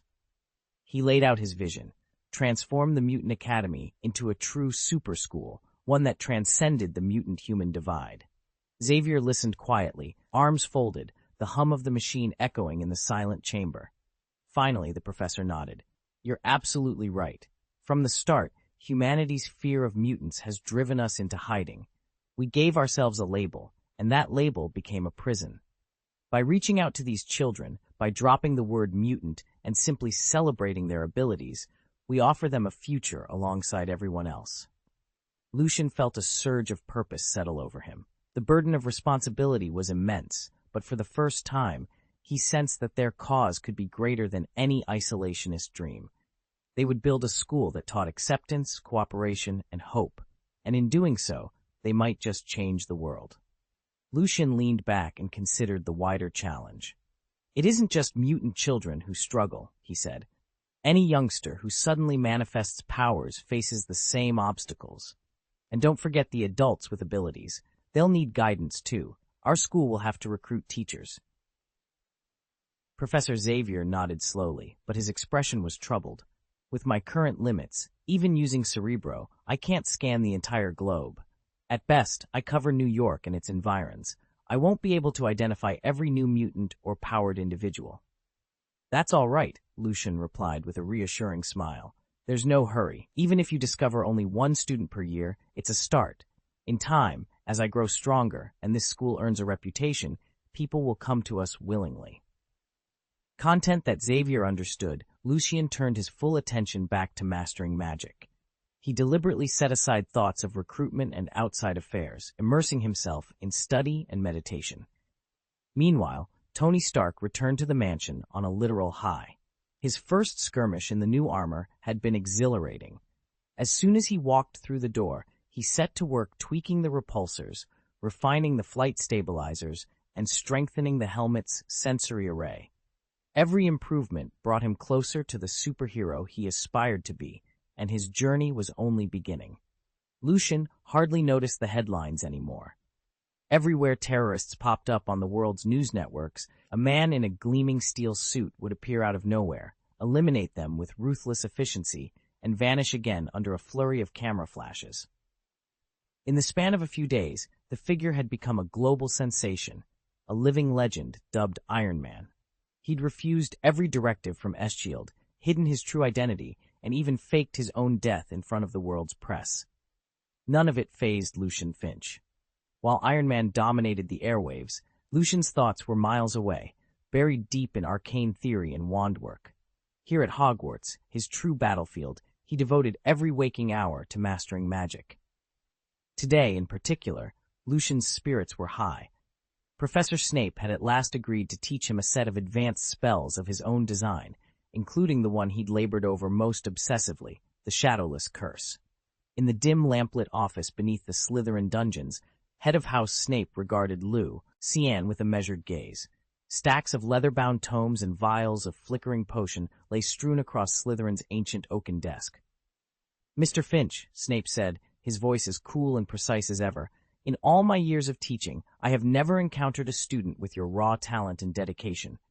Your magical intuition is, quite simply, extraordinary. I am pleased to take you under my tutelage for these new incantations." Lucian inclined his head, chest swelling with pride at the rare praise. He adopted the subtly arrogant poise expected of a Slytherin, and he meant every polite word. "Thank you, Professor," he replied, voice steady. "I won't let you down." Behind them, the castle's ancient walls seemed to lean in, as if eager to witness this new chapter in Lucian Finch's rise to power, far beyond the reach of any iron suit or world-shaking headlines. I will continue to excel, lead Slytherin to the top of the house standings, and bring glory to our house. Snape regarded him with a faint, almost grudging approval. Open displays of ambition weren't his usual fare, but Lucian's confidence struck a chord. After a moment's silence, the potions master allowed himself a rare, crooked smile, an expression more unsettling than any sneer. Indeed, the glory belongs to Slytherin, and I have full faith in you. That is precisely why I summoned you tonight. I intend to teach you a few of my own advanced spells. Are you ready to learn? As Lucian's heart pounded with excitement, Snape's mind drifted back to his private meeting with Dumbledore. The headmaster had insisted that Lucian be monitored closely. His talents, Dumbledore warned, echoed too many of the Dark Lord's early signs. Snape had borne that caution in mind for some time. True, the boy's cleverness was unsettling at times, but in his view, ambition was the very essence of Slytherin. If they were to claim the House Cup, would they do so by meekly following rules like the Gryffindors? Yes, Lucian shared certain traits with Voldemort: unyielding determination, a sharp intellect, a hunger for power. Yet Snape convinced himself the parallels ended there. Deep down, he saw something more akin to his younger self, a student driven by mastery, unafraid to push boundaries. And if he could guide that drive in the right direction, perhaps Slytherin would finally reclaim the honor it deserved. Lucian's brilliance, his unfailing courtesy, the genuine affection he inspired in both professors and students, and his unquenchable thirst for magical knowledge all bore an uncanny resemblance to the young Tom Riddle, right down to a childhood marked by hardship. Yet, as Voldemort's most trusted lieutenant, Severus Snape understood that Voldemort's own hunger for power was driven by darker, far more obsessive purposes. Lucian was different. In every remedial lesson Snape gave him, he saw the same pure curiosity that Lucian had shown as a first year, a simple, earnest desire to learn and to explore the possibilities of magic. More importantly, Lucian held no grandiose ideas about bloodlines or destiny. His mind was open, his ambitions untainted by any extremist creed. Of course, a gifted wizard like Lucian could shield his thoughts. Even Snape's natural legitimacy failed to penetrate his defenses. And Snape, despite his prodigious skill, was reluctant to pry into the mind of his star pupil. It was precisely because Lucian's motivations were so genuine that Snape resolved to share with him the full breadth of his most original, unconventional magic. He would guide Lucian carefully, ensure that he never wandered down a darker path. Yes, absolutely. Lucian agreed, without hesitation, eager, earnest, and completely ready to learn. Lucian leaned back in his chair, eyes fixed on the candlelit window. Only a fool wouldn't want to master the sharp edge spell. Silent in its approach and nearly impossible to dodge, it carried a dark twist. It was inherently cursed. No ordinary healing magic could close its wounds. Instead, only a precise curse-breaking incantation could lift its effects and mend the flesh. Were he to learn this spell, it would become his most devastating offensive tool next to his giant magic. He was certain that even someone like Wolverine, with his legendary regenerative gift, couldn't shrug off a true cast of Sharp Edge without severe consequences. But Sharp Edge wasn't the only elusive incantation on Lucian's wish list. There was also the Fuchsia spell, a far subtler form of aerial manipulation than the common levitation or relocation charms. A wizard under those simpler spells could call upon the universal debunking incantation and instantly free himself. Fuchsia, however, laughed in the face of that shortcut. Unless you had its specific counterspell tucked in your memory, you remained suspended in midair until the magic naturally wore off, powerless to land or move. His pulse quickened as he imagined the possibilities. With Sharp Edge, he could cut down even the hardiest foes. With Fuchsia, he could trap an enemy aloft, stripping them of every advantage. If he secured both spells, no rival, no matter how gifted, would dare face him in open combat. Lucian closed his textbook and rose from the table, resolve hardening in his chest. Tomorrow, he would begin his search for the forbidden scrolls that contained these rare incantations. And at dawn, his journey to unrivaled power would truly begin. Chapter 96. Who will inherit the Chamber of Secrets? Professor Snape's voice was unusually serious as he closed his potions textbook. Lucian, the school hasn't been safe lately. Once you've mastered these defensive charms, I want you ready to protect yourself and your fellow Slytherins. Lucian lowered his gaze in confusion. Sir, we're all Slytherins here. He swallowed, caught himself, and offered a crooked smile. Of course, I'll protect my friends and classmates. Snape's expression remained inscrutable, but Lucian sensed there was more beneath the surface. After all, the Chamber of Secrets, if it were ever reopened, would not threaten pureblood or half-blood Slytherins. Why, then, emphasize protection specifically for Slytherins? A moment's thought brought the answer. Snape wasn't simply guarding against student rivalries within Slytherin House. He was preparing Lucian to step in if students from other houses, especially Harry Potter, fell into danger. Lucian knew enough of Hogwarts gossip to understand the tension between Snape and Harry. The boy's uncanny resemblance to James Potter, the very student who had humiliated Snape during their own school days, fueled the professor's deep resentment. Yet Snape owed a debt to Lily Potter, Harry's mother, and no matter how grudgingly, he was committed to safeguarding her son. Some of Dumbledore's motives and secrets, Lucian suspected, remained hidden even from Snape himself. As Lucian practiced the newly taught spells in the empty corridor later that evening, he resolved not only to prove his skill, but also to honor the complex trust placed in him by both his professor and the legacy of those who had come before. Severus Snape was convinced that the Chamber of Secrets had indeed been opened, and that whatever lay within posed a grave threat not only to Harry Potter, but to every Muggle-born student at Hogwarts. That belief is what drove him to collaborate, however grudgingly, with Gilderoy Lockhart, and to insist on dueling lessons for his students. Snape could hardly claim the even-handed reputation of Professor McGonagall, but make no mistake, he genuinely wanted to protect every witch and wizard in his care, regardless of blood status. Of course, he would never admit that aloud.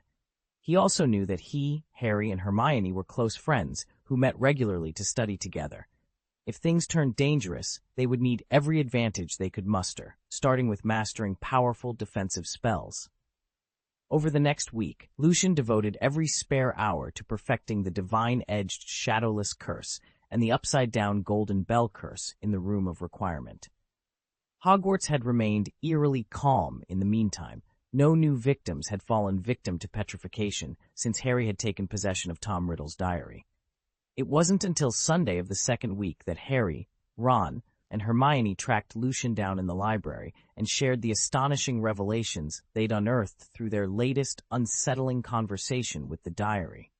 Lucian arched an eyebrow and folded his arms.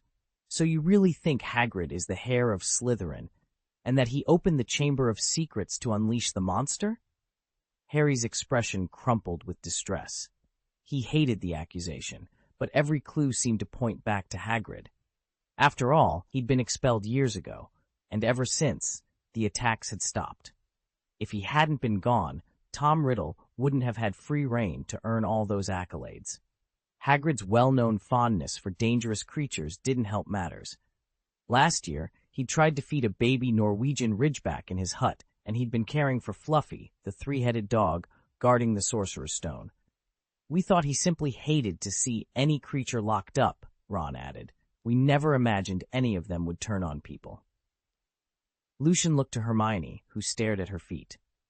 The truth is, he said quietly, we don't really believe Hagrid is guilty. That's why I wanted to hear your side of the story. You're the one who visits his hut all the time.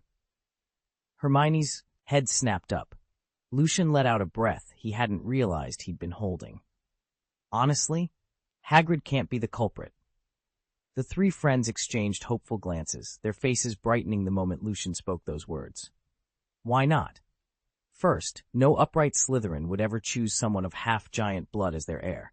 Second, Dumbledore's faith in Hagrid speaks volumes. He clearly doesn't believe Hagrid had anything to do with what the diary describes. And finally, that diary isn't exactly a trustworthy narrator. Who's to say the scene it conjures up is real?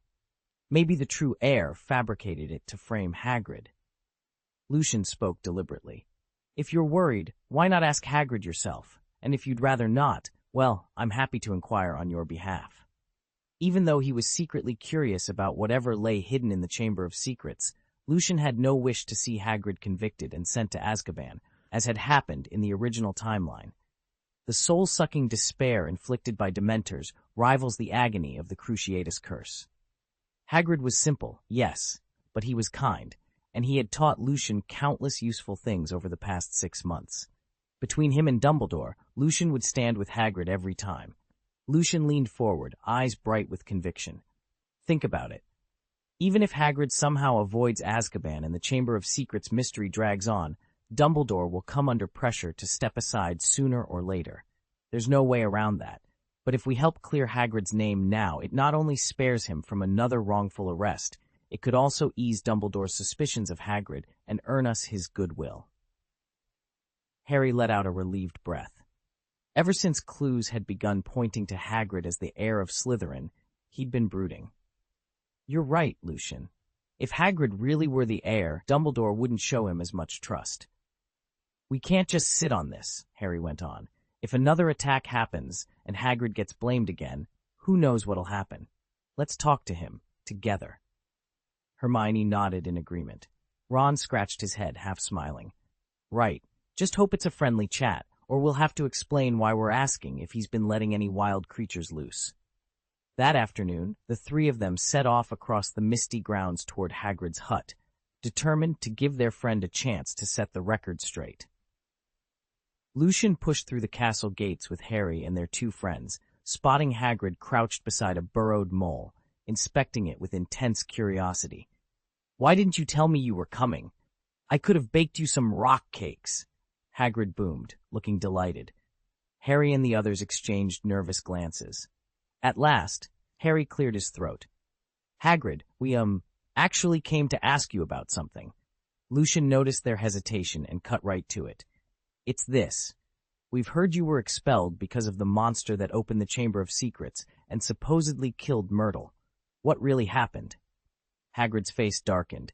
He sighed and ran a hand through his tangled hair. So that's what you want to know, eh? He settled back on his heels, eyes distant.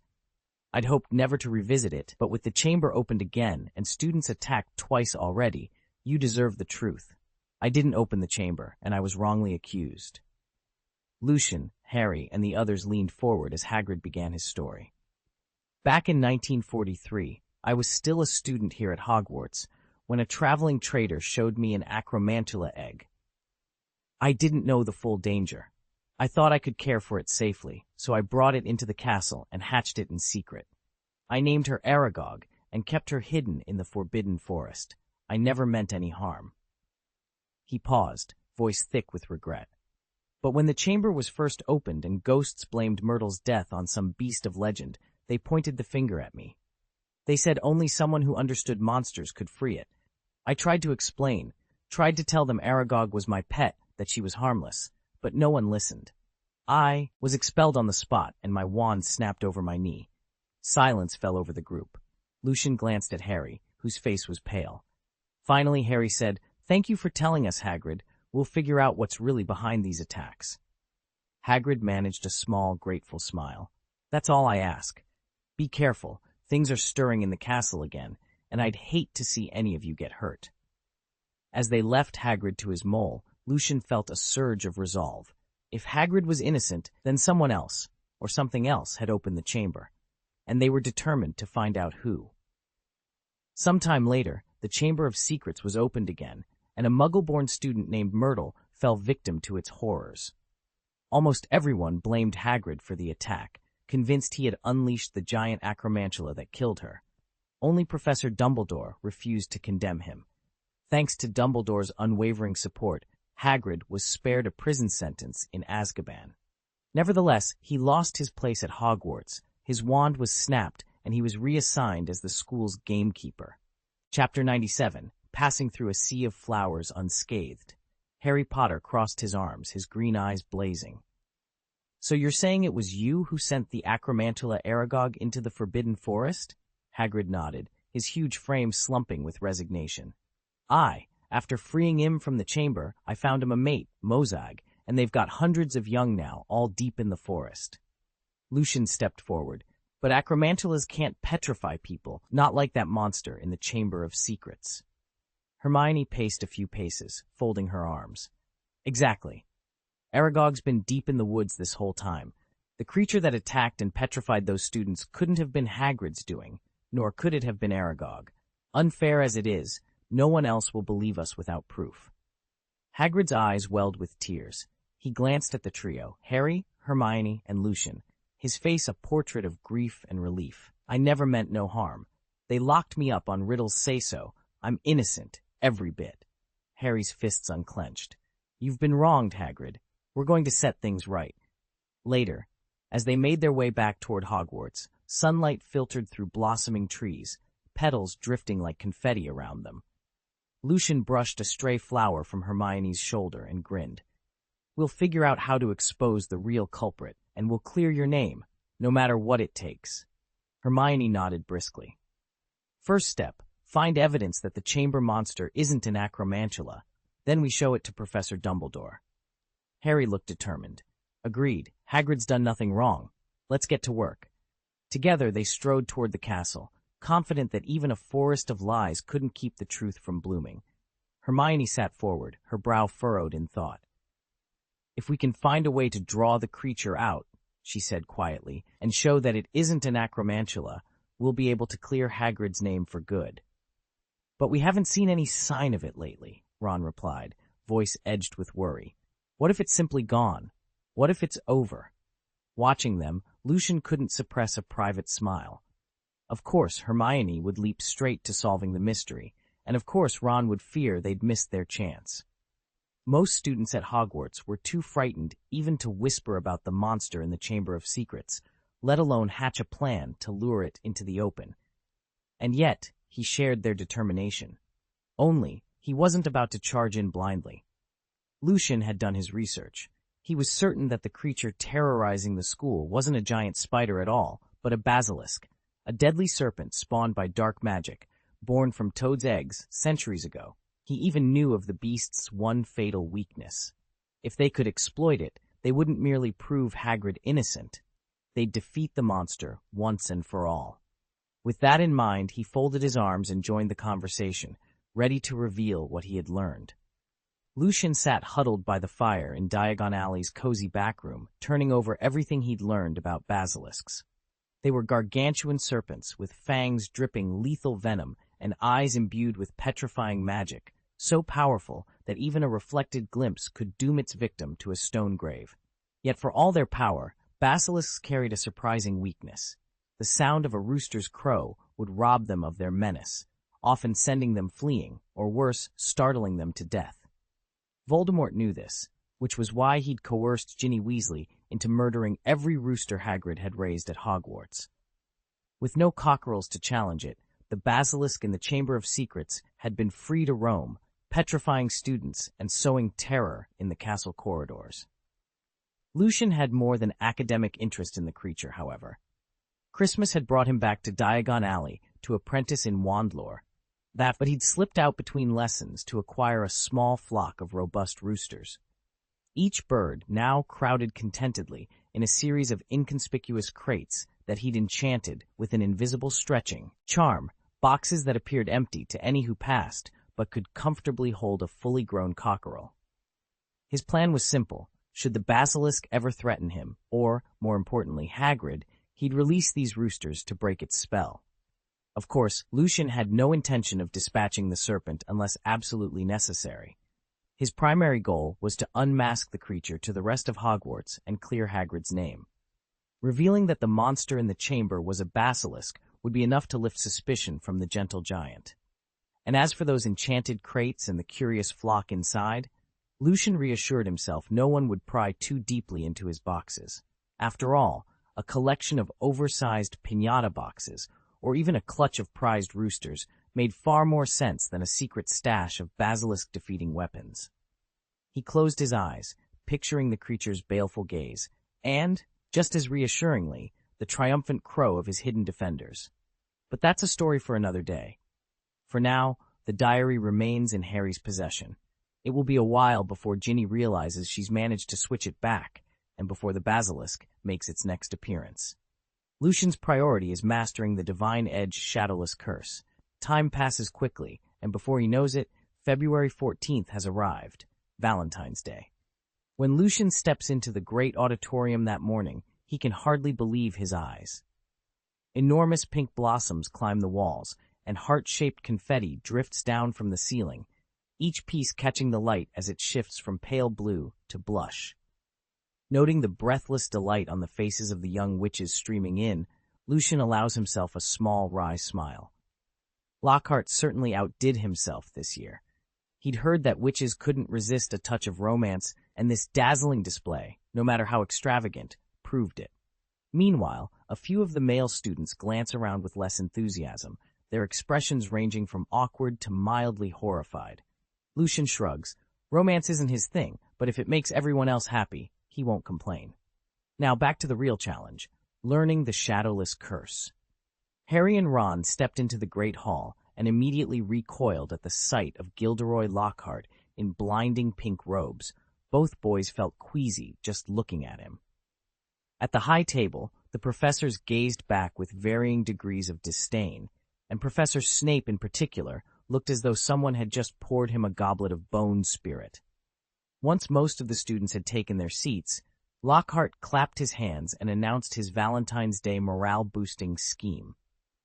12 golden-winged dwarves, each with a harp strapped to his back, would serve as gods of love, delivering Valentine cards throughout the castle. All a student had to do was write his message, hand it over to a dwarf, and wing by wing, Cupid's helpers would wing their way to the recipient, even reading the cards aloud if desired. Lockhart went on to encourage those in need of a stronger love potion to consult Snape, and anyone looking for a bit of magical flair to seek out Professor Flitwick's psychedelic charms. Lucian leaned back in his chair, content to watch the chaos unfold without getting involved. Lucian regarded his avatar as nothing more than a child, and with nearly everyone at the academy still underage, thoughts of romance never crossed his mind. Love demands time he preferred to devote entirely to magic. Opportunities to deepen his powers were scarce, and besides, Lucian had always viewed love as a luxury, not a necessity. In his previous life, he'd learned that if the body craved satisfaction, one could always find a partner, meet the need, and then part ways as strangers. Since discovering magic, it had become his sole obsession. Everything else must yield. He moved through the world like a bee in a flower bed, gathering nectar without brushing a single petal. God of Swords! Deep within the forbidden forest, Lucian pointed his wand at the fleeing mole. A translucent, razor-sharp blade surged from the wand's tip. In an instant, it struck its target, tearing through fur and flesh, and drenching the undergrowth in a spray of crimson. Page circled above Lucian's head, then dove in a blur of wings. In an instant, the owl snatched a passing mole in his beak and swallowed it whole. There were no morning classes today, so after breakfast, Lucian slipped quietly into the forbidden forest to practice the God of Swords and Shadows. His targets were the small creatures that scurried between the ancient oaks and bracken. Just as a novice fire spell flickers into a tiny spark without proper control, or erupts into a torrent of flame when mastered, the God of Swords and Shadows obeys the wielder's focus. At his current level, Lucian could only summon a single, roughly formed blade of purified shadow. Its power was middling, barely enough to fell a large boar, let alone a fully grown witch or wizard. But with enough study and repetition, he knew he could summon multiple blades, each twice as large and deadly. A truly practiced conjurer might even sever a person in two with a single, razor-sharp slash of living darkness. That kind of mastery wouldn't come easily or quickly, but Lucian wouldn't let himself grow complacent. Day after day, he honed his stance, refined the motion of his wand, and trained his mind to fuse intent with spellwork. By noon, he was famished, so he skipped the Great Hall and headed to Hagrid's hut. The half-giant greeted him with a plate of rock cakes. Lucian took one, bit down, and nearly cracked a tooth. If his constitution weren't tougher than that of an ordinary wizard, he'd never have managed it. Still, nothing quite beat Hagrid's hospitality, no matter how hard the pastries. It's actually delicious. Hagrid wasn't exaggerating. Chapter 98, The Birth of the Super Wand. Lucian was just finishing the last of Hagrid's rock cakes, when he remembered his afternoon classes. He tucked the crumbly snack into his bag and hurried back toward the castle. No sooner had he crossed the threshold of the entrance hall than a dwarf popped into view, thrust a handful of pink and red envelopes into his hands, and produced a small harp. With a jaunty flourish, the dwarf began to play. The tinkling melody echoed through the hall and soon drew a crowd of younger students. Tiny wizards craning their necks to watch, little witches peeking over the group to see what was happening. Lucian considered slipping away, but he knew that any darting move now would only encourage the dwarf and his companions to chase him through the hall, turning him into the butt of the joke. So he stood still, pressed the stack of Valentine's cards to his chest, and let the performance run its course. When the final note sounded, he offered a gracious smile. "Thank you all so much for your kindness," he called out. "I promise I'll read every card properly once I have a moment." With that, he gathered up the cards, over 30 of them by his count, and slipped quietly through the dispersing circle of students. As he walked, he caught sight of a 7th-year witch in the crowd. Her eyes flicked toward him, holding a brief spark of surprise, almost as if she were wondering whether he'd found her card among the others. Lucian felt a small thrill at the thought. With more than 30 messages to go through, he couldn't help but wonder whose handwriting he'd discover next. Tucking the envelopes safely under his arm, he headed off to class, already looking forward to the moment he could read them all. Lucian couldn't believe his eyes. Even if every first-year witch had written him a Valentine's card, the sheer volume was staggering. Surely older students had joined in too. A few notes from 2nd or 3rd years he could understand, but 7th years? A 6 or 7-year age gap felt downright absurd. The whole thing reminded him of that peanut butter teacher on Shameless, though to be fair, the flavor here was entirely different. As he made his way to class, he passed a commotion farther down the corridor. A cluster of dwarfs had surrounded Harry, tugging at his robes, while Malfoy strode up and snatched a Valentine's card right out of Harry's hand, reading it aloud to an audience of snickering onlookers. Before Malfoy could gloat any further, Harry flicked his wand and unleashed a precise disarmament spell.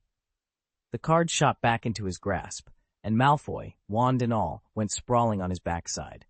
Lucian chuckled to himself. The disarmament spell didn't just pry wands out of people's grips. It could launch anything: swords, rocket launchers, even a stray piece of toilet paper or a cup of milk tea, right out of one's hands. With that little drama settled, Lucian strode on to the Transfiguration classroom. He had both of his afternoon lessons there, and he wasn't about to let a bit of Valentine's Day theatrics distract him from mastering his next spell. Lucian sat up straighter as Professor McGonagall's stern voice filled the classroom. Today, we will examine Gamp's fundamental law of transfiguration. He jotted down every word, knowing that this law underpins all transfiguration. Professor McGonagall continued without pause. First, and most crucial, transfiguration cannot create food from nothing, nor can it sustain a change indefinitely. If you were to turn a wooden table into a pig, the moment your magic fades, the table returns. You cannot alter the quantity of an object, cannot transfigure magical items, and cannot produce something where nothing existed before. Lucian's quill scratched furiously across his parchment. Then, midway through a diagram illustrating a reverted transformation, he froze, eyes widening in astonishment. Somewhere beyond the castle walls, far across magical realms, his fairy tale world clone was reaping a spectacular reward. "God of Swords," he whispered. Moments late, Lucian found himself beneath the canopy of trees behind the guild. He drew his latest wand, a slender hornbeam shaft inlaid with silver filigree, and pointed it toward a fallen log. With a sharp flick of his wrist, he unleashed the incantation. A blade of pure, crackling energy shot forth, slicing the log in two. The sword's light danced across the forest floor as Lucian, heart-pounding, prepared for whatever came next. Lucian tapped the tip of his wand on the soft earth. In an instant, a gleaming, 1-meter-long blade of pure magic shot forth, cleaving the ancient oak before him in two as though it were nothing more than parchment. The raw power behind it was at least 10 times greater than the God of Swords spell he'd learned in his Harry Potter days. Lucian staggered back, heart-pounding. Natsu's hair. It really is that strong. He'd started his wand-making experiments with something simple, fibrous cat hair from Happy. The first wand outperformed his regular ones from home by a small margin, but it wasn't earth-shattering. Next, he traded guild favors for the bristly mane of a minor magical beast. That second wand proved noticeably sharper, even edging out the finest wands he remembered from the Potter universe. Only 2 days ago, Lucian, Natsu, Lucy, and Happy had completed their mission to recover a lost grimoire and return to the guild in high spirits. While the others celebrated, Lucian slipped away to his workshop. There, under flickering lantern light, he carefully plucked a single, iridescent strand from Natsu's fiery hair and sealed it into a fresh wand blank. The moment he tested it, he knew he'd hit the jackpot. This third wand supercharged his magic like nothing else he'd ever wielded, far surpassing anything in his prior experience. He would even bet that no wand in the Harry Potter world could match it. All 3 of his creations shared the same premium wood he'd purchased from the magic shop, only the cores differed. And now Lucian was certain Natsu's hair was the ultimate conduit. With a grin, he flexed his fingers. Whatever challenges lay ahead, he suspected they'd just met their match. Lucian stared in awe at Natsu's hair. Its magical resonance was far beyond anything he'd seen in any summoned beast. Could a dragon slayer truly possess a body so close to a dragon's? Even if it were true, the result was astonishing. He turned the new wand over in his hand and let out a low sigh. From now on, he'd have to find a way to become a dragon slayer himself. If he did, his innate dragon slayer physiology would be shared by every clone and even by his original body, meaning they could all draw on draconic power to craft wands. No matter how many worlds he traveled to, or how many versions of himself he created, he'd never again struggle to forge a proper magic tool. Lucian had spent so much time lingering at the guild headquarters that he'd overheard any number of useful tidbits, among them the secret to becoming a dragon slayer. Of course, not every dragon slayer followed the same path as Natsu, who was raised from infancy by a real dragon. Take Laxus Dreyar, for instance. Grandson of Makarov Dreyar, the guildmaster himself, and one of the S-class's most formidable sages. His journey had been completely different, yet he wielded dragon slayer magic all the same. Clutching the wand, Lucian felt a new determination surge through him. Dragon slayer power meant freedom, the freedom to create, replicate, and explore without constraint. And whatever it took, he would seize that power for himself. According to Mirajane, Laxus had been frail and sickly all his life, until his father uncovered a Thunder Dragon Slayer crystal and implanted it in Laxus's body, transforming him into a formidable Thunder Dragon Slayer mage. Lucian realized that if he could get his hands on a Dragon Slayer crystal, one forged from a dragon's heart, and grafted into his own cat form, he'd become a Dragon Slayer mage too, a genuine dragon-slaying magic cat. The problem was that such crystals were virtually impossible to find. I never appeared on the open market and only surfaced by pure chance or in the legends told by treasure hunters. For a stay-inside guild cat like Lucian, lucking into one was out of the question. If he ever hoped to obtain a Dragon Slayer crystal, he'd have to venture far beyond the cozy halls of the guild. He shook his head. No use dwelling on that now, he muttered. First things first, I need a better staff to match this core. Lucian held up his super magic wand. The crystal core pulsed with immense power, but the staff itself was almost embarrassingly flimsy. Clearly, the next step was finding a sturdier, more fitting wand body to unlock the core's true potential. Lucian tightened his grip on the wand's polished shaft. If he could find an even better body for this core, its power might grow beyond imagination. He raised the wand and focused on his second spell. Flame Blast! What should have been a simple spray of embers erupted instead into a towering pillar of fire. Heat roared around him, licking the ceiling with tongues of orange and gold. Lucian's eyes widened as he jotted down notes and moved on to test every spell in his repertoire.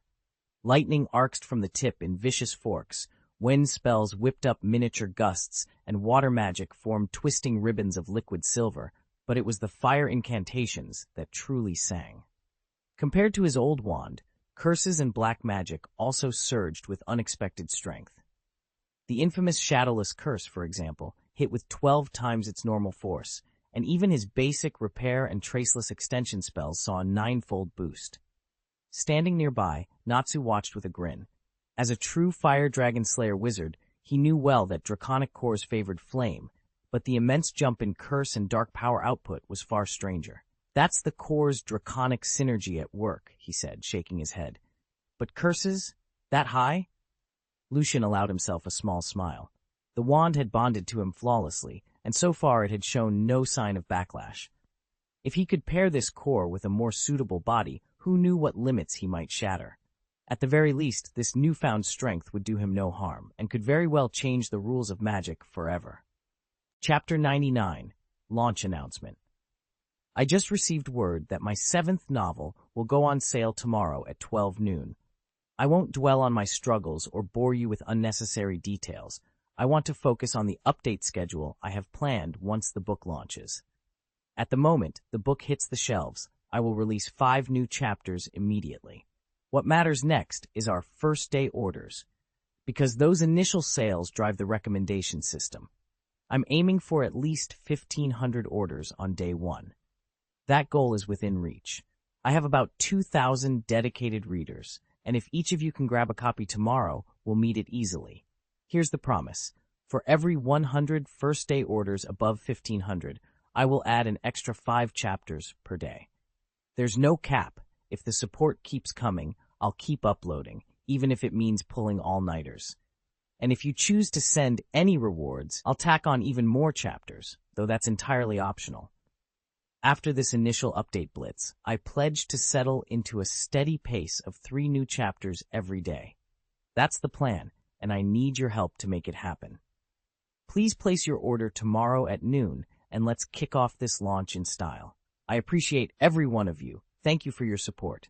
Sure, please go ahead and share the chapter text you'd like me to revise. Once I have it, I'll polish it into smooth, idiomatic English and rename the main character Lucian. Chapter 100. The Fairy Queen appears. Repair it as before. In the cavernous guild hall, Lucian swept his wand in a graceful arc. The cracks and scorched panels left by the wizard's recent skirmish began to knit themselves closed, wood fibers weaving back together, stone seams sealing in a silent shimmer. Lucian, your magic keeps getting stronger, Mirajane praised from behind the bar, drying a mug with a white-stitched towel. She remembered how, on his first day here, he'd needed a dozen successive repair spells just to restore parts of the hall. Now, he merely waved his hand, and the damage vanished. Lucian offered a modest shrug. That's all thanks to the guildmaster's instruction. He paused, studying the now flawless walls. By the way, I haven't seen him today. Do you know where he is? Mirajane set the mug down with a gentle clink and smiled. He's away at the routine council meeting. Lucian took a long sip from a frosty beer glass nearly as tall as he was. The brew was crisp, topping with a foamy crown. Although his repair spells had grown considerably tighter these past weeks, their astonishing efficiency owed more to the wand he now carried, a finely crafted rod whose core was woven from Natsu's dragonfire-infused hair.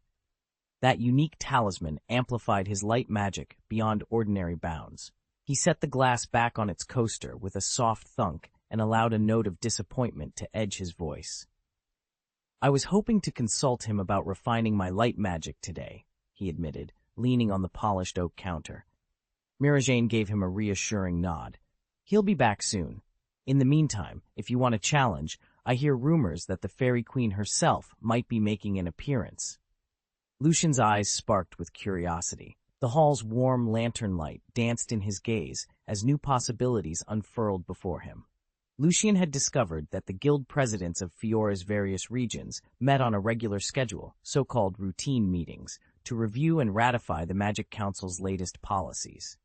In the Kingdom of Fiora, a permanently neutral nation home to 17 million souls, authority is split between 2 powers. On one side stands the royal family, charged with preserving civil order among ordinary citizens. On the other, the Magic Council, entrusted with overseeing all matters of magic. The council itself is led by a speaker and 9 counselors, whose daily duties include supervising wizard guilds, sanctioning those that break the law, and hunting down dark organizations. Under ordinary circumstances, or in times of crisis, The council convenes at its headquarters to debate urgent developments in the magical realm and to chart a course of action. Once a strategy is formalized, they dispatch it to every guild president. Those presidents then assemble for the routine meeting, pooling their expertise to determine how best to carry out the council's directives in the field. Typically, a gathering like this would stretch over 3 to 5 days. "This isn't good, Urza's back." Lucian had just finished his beer and was about to slip down to the basement library for some reading when the guild doors were flung open. Rocky, the possession wizard, strode in with a grave expression. Instantly, the entire hall fell silent, as if even the slightest sound might shatter the hush. Wizards who were usually brimming with confidence, Natsu, fearless as ever, and his rival Gray, stood rigid and uneasy. Only Mirajane offered a calm smile, while Lucy looked on in bewilderment. "Urza Scarlet, Titania herself, has returned," Rocky announced solemnly. "She's one of our S-class wizards." Lucian froze in his tracks. Since joining Fairy Tail, he'd never actually laid eyes on an S-class mage except for Master Makarov. Today, he'd finally see one in person. He surveyed the guild members' tense faces and turned to Mirajane. Everyone looked so apprehensive around her. "Is she hard to get along with?" He lowered himself back onto his bar stool. Mirajane shook her head gently. "Not at all. Urza's one of the kindest people I'll ever meet." Lucian watched in awe as Mirajane leaned against the bar, her eyes alight with mischief. "She's incredibly caring and takes every mission seriously," Mirajane said.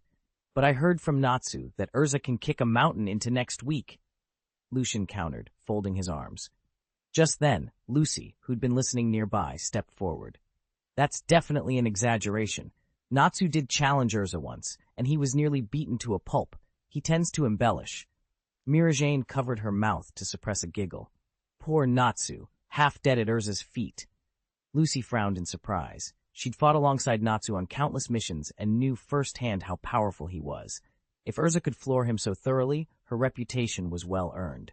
At that point, Uncle Macau, the old wizard famous for his purple flame magic, ambled over. "And you should have seen Gray, roaming the guild naked one morning," he cackled. "Urza found him that way, and, well, let's just say he didn't walk away unscathed." A few feet away, Kana set down her water barrel with a triumphant grin. "And don't forget Rocky. He once tried courting Urza and ended up beaten half to death too." Lucian's eyes flicked to the Grand Guild Hall's ornate gates. "I heard Urza uses requip magic," he said in a hushed tone. "She can switch her armor and weapons in an instant?" Lucy nodded. "That's her signature, the Titania of Fairy Tail. Natsu, Gray, and Rocky are all rated just below S-class, but none can match her power." Lucian straightened, determination shining in his eyes. "Then I definitely have to meet her." He stepped forward, eager to prove himself worthy in Fairy Tail's greatest warrior's presence. As far as Lucian knew, Urza's requip magic wasn't your everyday dress-up spell. He'd seen plenty of simple cosmetics wizards before joining Fairy Tail, but requip was different. It's not just a costume trick, that he'd been told. She summons real weapons and armor, and she fought her way to S rank by age 15. Mirajane caught him staring. She gave him an encouraging smile and said, "Magic itself isn't strong or weak. Wizards are. You'll find a spell that fits you perfectly. Put in the work, and you'll grow into a great mage." Lucy and the others beamed at Mirajane's words, their spirits lifted, but Lucian remained unconvinced. He knew skill could overcome raw power when one opponent was vastly more experienced, yet he also understood that equal ability meant the mage with the stronger magic held the advantage. Two wizards, both at the same power level, if one is a fire dragon slayer and the other simply casts ordinary fire, there's no contest. The potency of your magic still counts. Ordinary fire magic simply can't compete with fire dragon slayer magic. Even Natsu, who wields that very power, can devour any ordinary flame in a single gulp, using it to further fuel his own dragon slayer abilities. Mirajane reminded everyone of this in the guild hall, especially aiming to bolster the confidence of mages like Lucian, whom she believed lacked strong offensive spells. But Lucian was neither timid nor one-dimensional. Ambitious and practical, he refused to limit himself to only 1 or 2 schools of magic. Given the time and opportunity, he intended to master every discipline he could find: lost magics, super magics, celestial magics, and more. To him, the essence of being a true mage lay in breadth of knowledge. The more spells he commanded, the closer he would come to understanding what magic really meant. He looked to Guildmaster Makarov as the perfect example. In addition to his renowned giant magic and light magic, Makarov had long studied fire, ice, and countless other arcane arts. And since their world was only one of many, and who knew how many more realms awaited discovery, an all-purpose, do-everything approach to magic made the most sense. Boom, boom, boom! A low, thunderous pounding echoed through the guild's wooden doors, as if some colossal beast were drawing near. The wizards inside exchanged uneasy glances. A dozen throats went dry in an instant. What, or who, could be on the other side? Moments later, Lucian's attention snapped to the guild's wide entrance. There, framed in the doorway, stood a striking wizard with hair the color of molten copper. Her torso was sheathed in gleaming silver plate, while a billowing blue skirt swirled above sturdy black boots. In one hand, effortless as if she were lifting a child, she held an enormous horn. By Lucian's reckoning, it must have weighed at least 2 tons, roughly equivalent to hoisting a Hummer with a single arm.